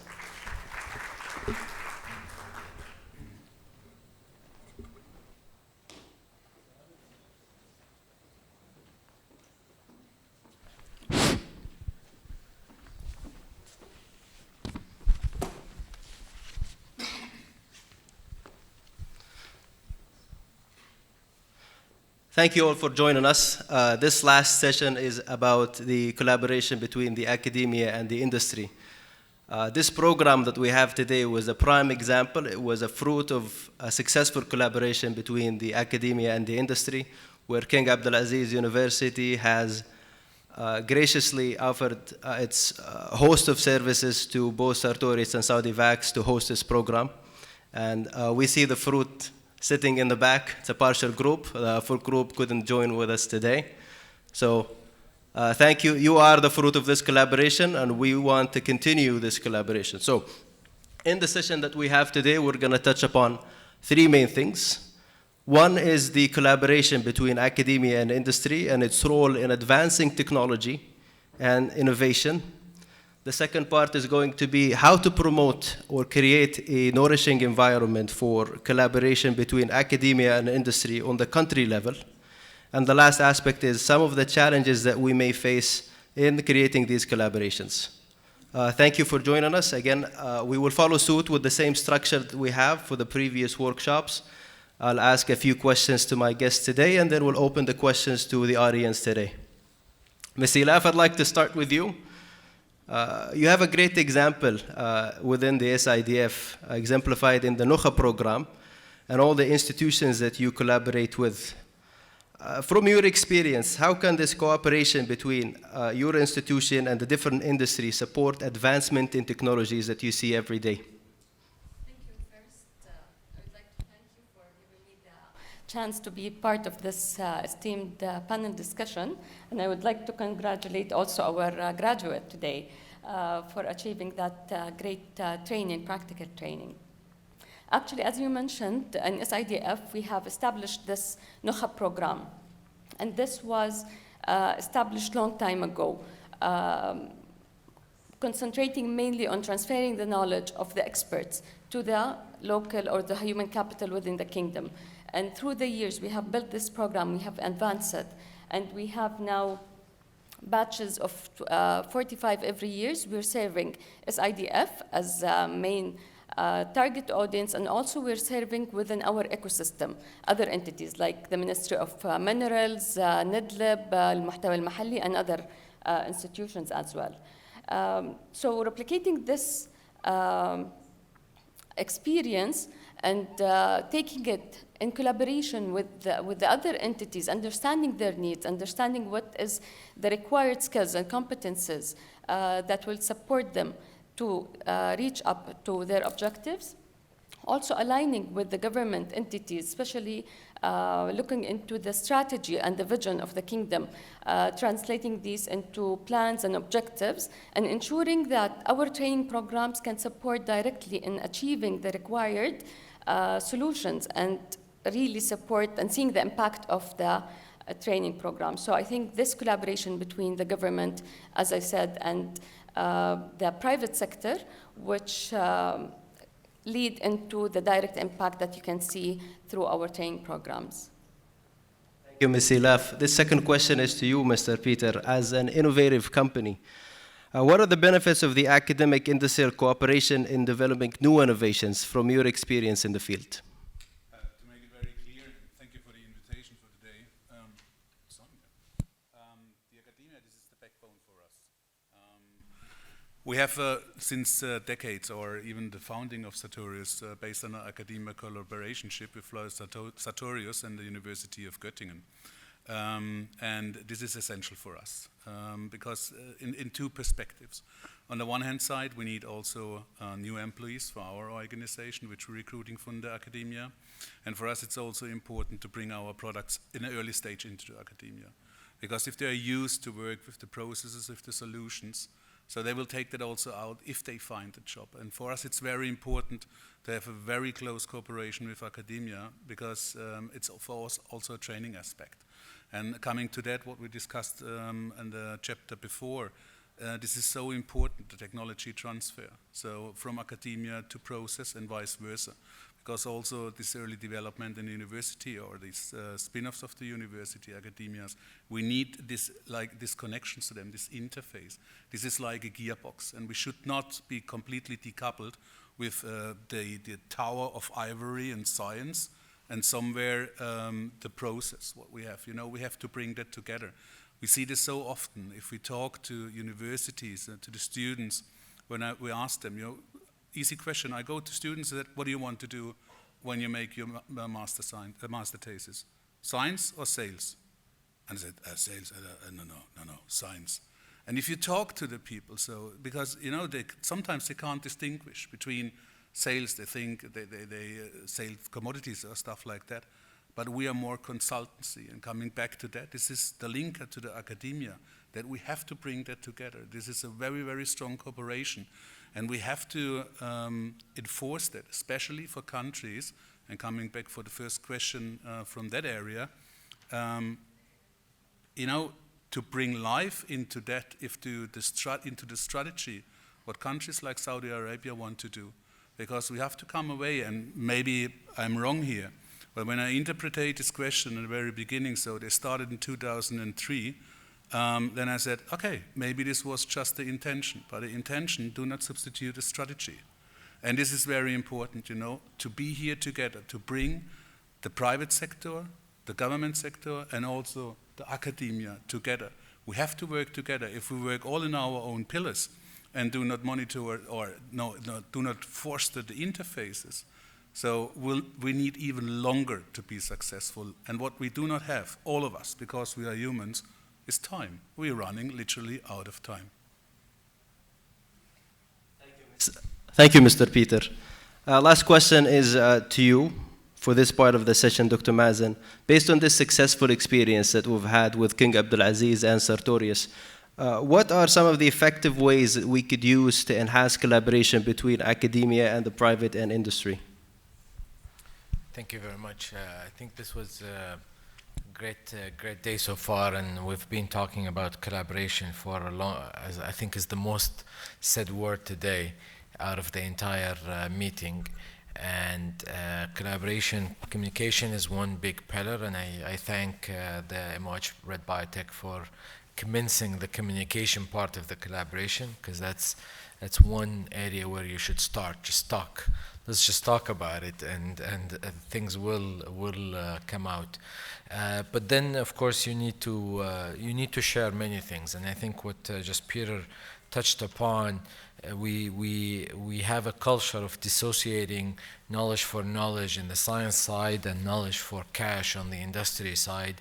And not only we dissociate it, we make them feel that they're far apart from each other, while the actual mindset of research, development, innovation funding is economic impact. So I think that dissociation is not that's a cultural issue that needs to be fixed from here, from the academia side, and adjusted in the eyes of their staff and their students, and then that could grow to allow the connection between knowledge for knowledge and knowledge for cash, because they're really linked. And that is a second, and that's a cultural thing. So communication, culture. Then we need to go on to practical steps. So what can we do together? Training is one, because there's no execution of anything that could happen without people. So you definitely need the people. And then you need to go into the risk sharing, and the risk sharing goes at many levels. You risk share in research by grants, you risk share in startups by seed funds, you risk share in investments through venture capitals investments, you share risk in procurement commitments and supply demand, you share risk in promoting your products outside the boundaries of the country through export development programs, and that's where the public and the private sector works together. And although those programs exist in the kingdom, maybe in more developed industries like oil, gas, and others, and energy, this is time to bring that type of risk sharing also in biotechnology and healthcare. And as I think everyone mentioned today, this is a sector that is not only need to be done because it's good financially and rewarding, but also because it has a national security aspect to it, and it's only our problem to fix. So I think we talk communication, culture, and then risk sharing at all levels. I think if we succeed at these three, then we'll bring together the partnership successfully. Yeah, thank you, Dr. Mazen. Mr. Peter, you brought up the point of how these entities can work in silos. Dr. Mazen was saying that in order to kickstart collaboration, we need to start with communication. Ms. Ilaf, from your experience in Nukhab, with the big network of industrial partners that you have, how do you see this communication between you as the starter of the communication, or would you be the receiver of the communication when it comes to collaboration opportunities with those sectors? Thank you. I'll not talk only about Nukhab. Actually, this is part of our strategy in the academy in SIDF, where we try to build this collaboration with all our stakeholders. So we have established a couple of committees, and these committees are consistent of representatives from national universities and also from the private sector. Through these committees, we aim to build this collaboration and that common understanding of shared objectives, the challenges, and all these kind of roadmap that have to be decided all together. So through this kind of communication where we try to initiate, we also encourage our partners and especially our clients who are coming from the private sector to come and talk to us, be more open, sharing their challenges, sharing their struggles, because today SIDF is the financial enabler for the industrial sector, where we give funds to million and by million of reals, and through this we want to ensure that they really succeed in their projects. So opening this communication from an academic perspective would support them and give us the chance to help them through developing their human capital and providing them the correct support through consultation and training and different methodologies. Thank you, Ms. Ilaf. So we see this on a government level, on a government institution level. Mr. Peter, my question to you is, what about within the corporate life and corporate structure for a company that spans the globe like Sartorius?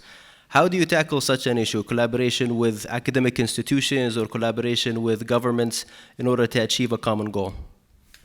Yeah, to answer this question, how we work in that respect, cooperation of academia world. So you cannot work with all the total academia world around. So you have to select cooperation partners. And this is sometimes based on the direction where they work in the scientific, or also into the region. So this is very important for us to have two different pillars in respect of science and in region. And we are very keen to select universities in or academia worlds to work, to cooperate together here, because for us, as I said before, this is a huge benefit, because we also need a feedback from the academia world, and if we equip, for example, universities with development labs, we also can address what we need, for example, data science out of this university, which is a big opportunity for us as well. And this is our driving factor to link that here up.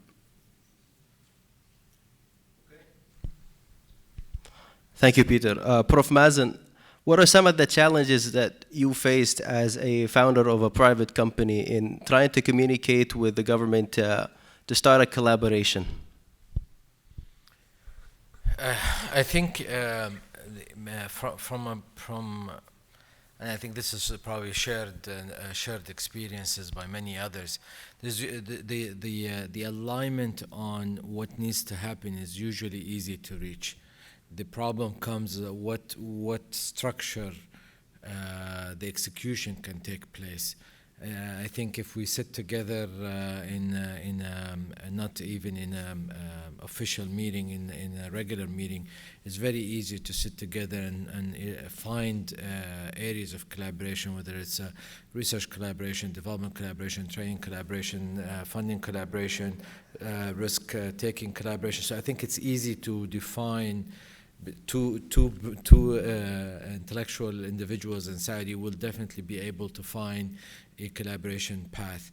The issue comes how to execute that. How do you execute it? And that comes with the entire cascade, from governance to structure to legal framework to rules and responsibility to accountability, and ends with, of course, the biggest one, which is funding and financial discussions. This is usually where things fall apart. And so that's what I kept telling most of the strategists that are working together today in the kingdom, whether at the RDIA level or at MOH level or even at the MOE level, that this is really where we definitely need, especially at the beginning, some hand-holding guidance from the government side to help frameworking all this, even with this NIH on the clinical trial structure, because the problem has been always in that sector.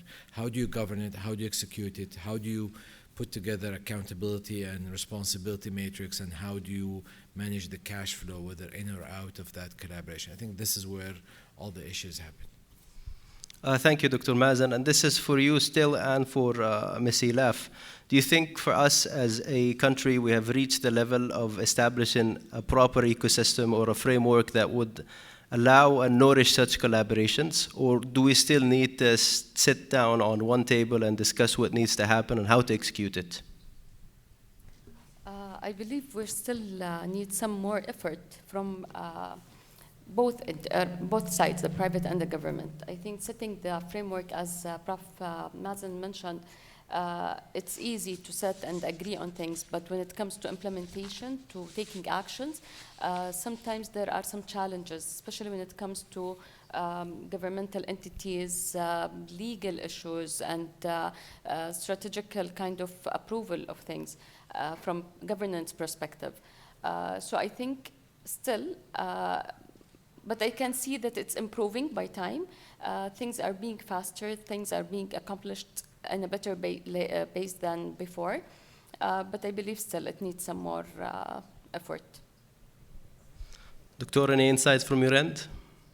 No, I can't add more to what was mentioned, Dr. Hanouf. I think the government has recognized this as an issue. It has that there's a gov-private sector participation issue. It's part of the vision to support and stimulate the private sector to lead the growth forward in the kingdom, and the government will put together needed governance and structure to allow the private sector to move forward. I think 11 days ago, we all been watching late night His Royal Highness Crown Prince interview, where he was saying we're not slowing down, we're moving forward, we're pushing forward, we're going to go as speedy as it gets. And he mentioned that what's happening today in the country is the hallmark of the 21st century. So I think, and only a few days after, we celebrated the National Day, and the slogan is a dream and you can execute. So I think with that, have in mind, I think with this background, you'd only hope things will move forward definitely and be very positive on what's going to come. Thank you, Doctor. Mr. Peter, this is my last question to the speakers, and then we're going to open the floor to our audience. This was one example of a collaboration between Sartorius and a private entity.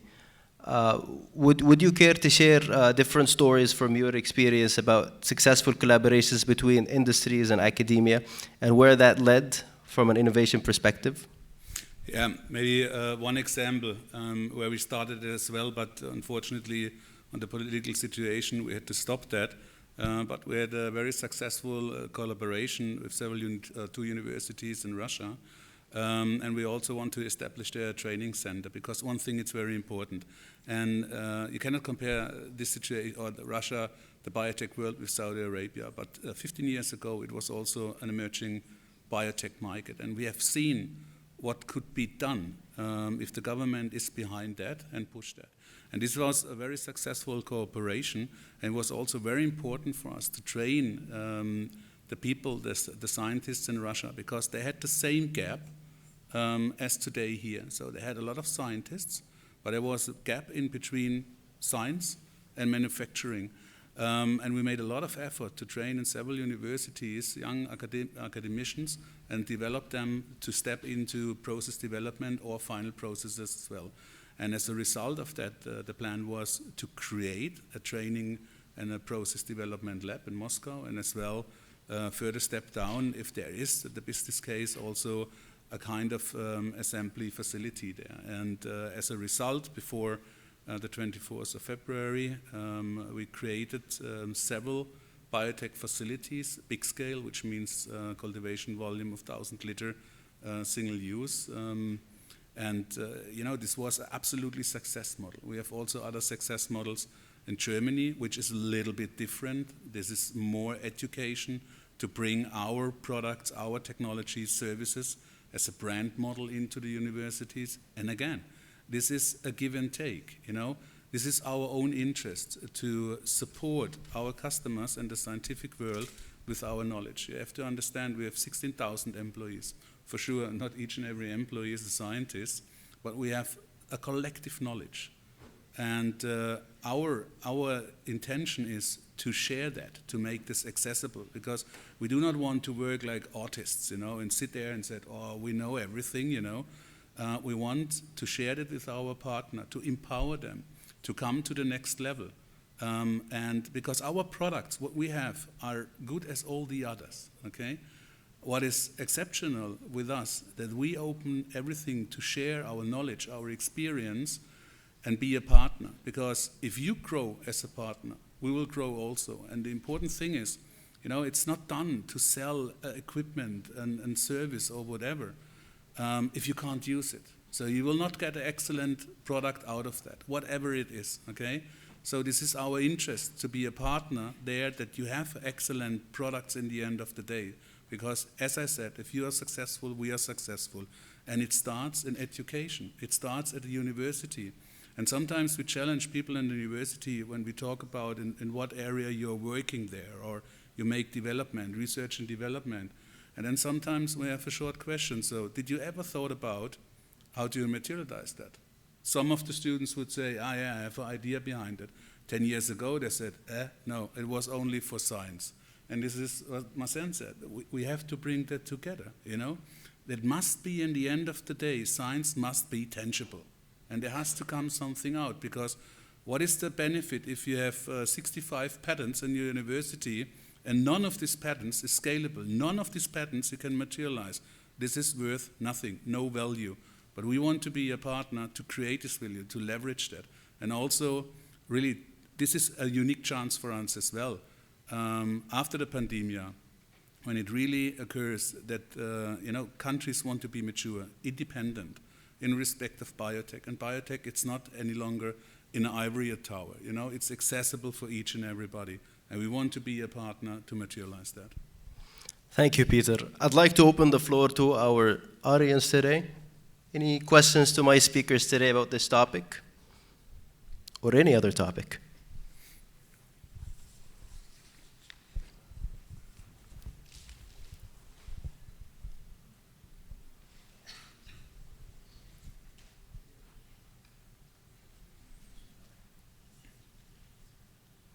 Bismillah ar-Rahman ar-Rahim.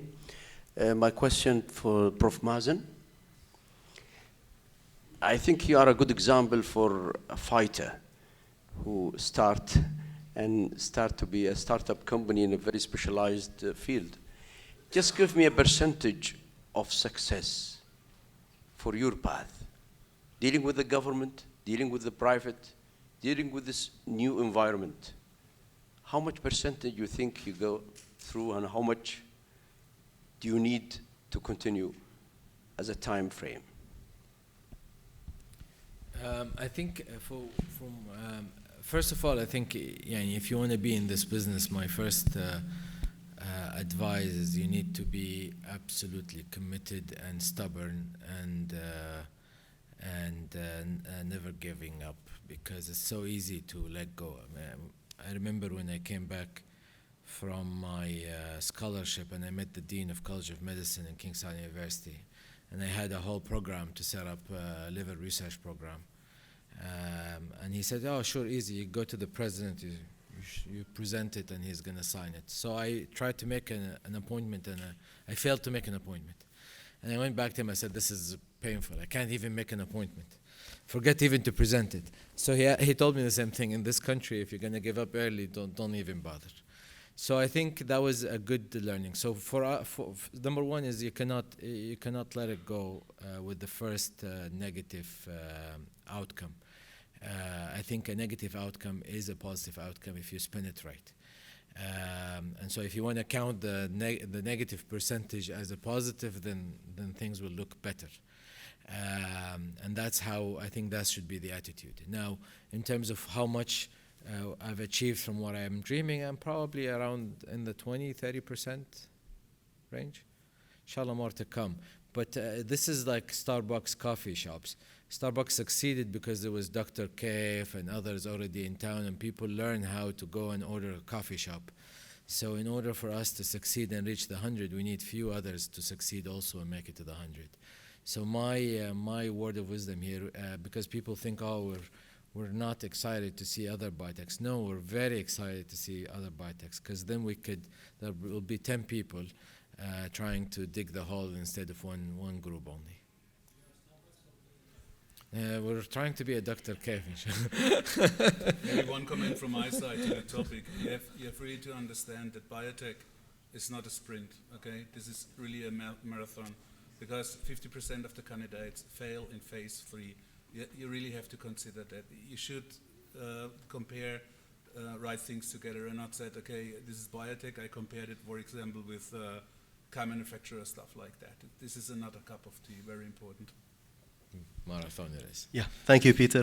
Any other questions?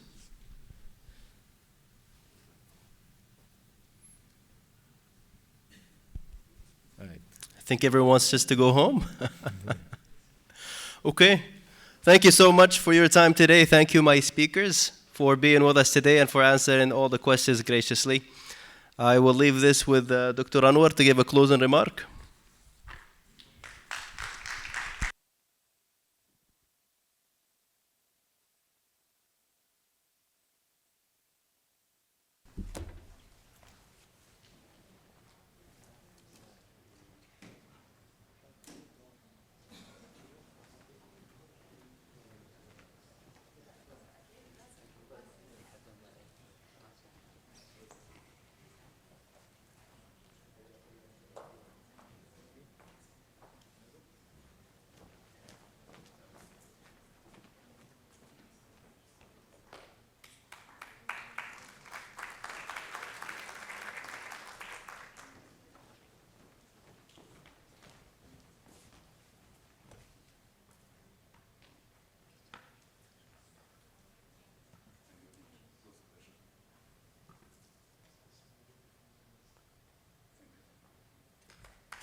Hello again. Well, as the day comes to an end, I would like to thank those people who worked very hard actually to bring this program to life. From both sides, the university and Saudi Vax, as well as our partner Sartorius. I think your partnership and being on the team with us made it possible to get this program. And now we're in the second batch of the program. Also, I would like to thank all the guests who accepted our invite and attended our workshops and inauguration ceremony. Thank you very much. Your support and presence and continuous support is very valuable. I hope we come out of this meeting today with newer ideas, more programs, even expanding on the existing program, and work together to build the ecosystem. Thank you very much.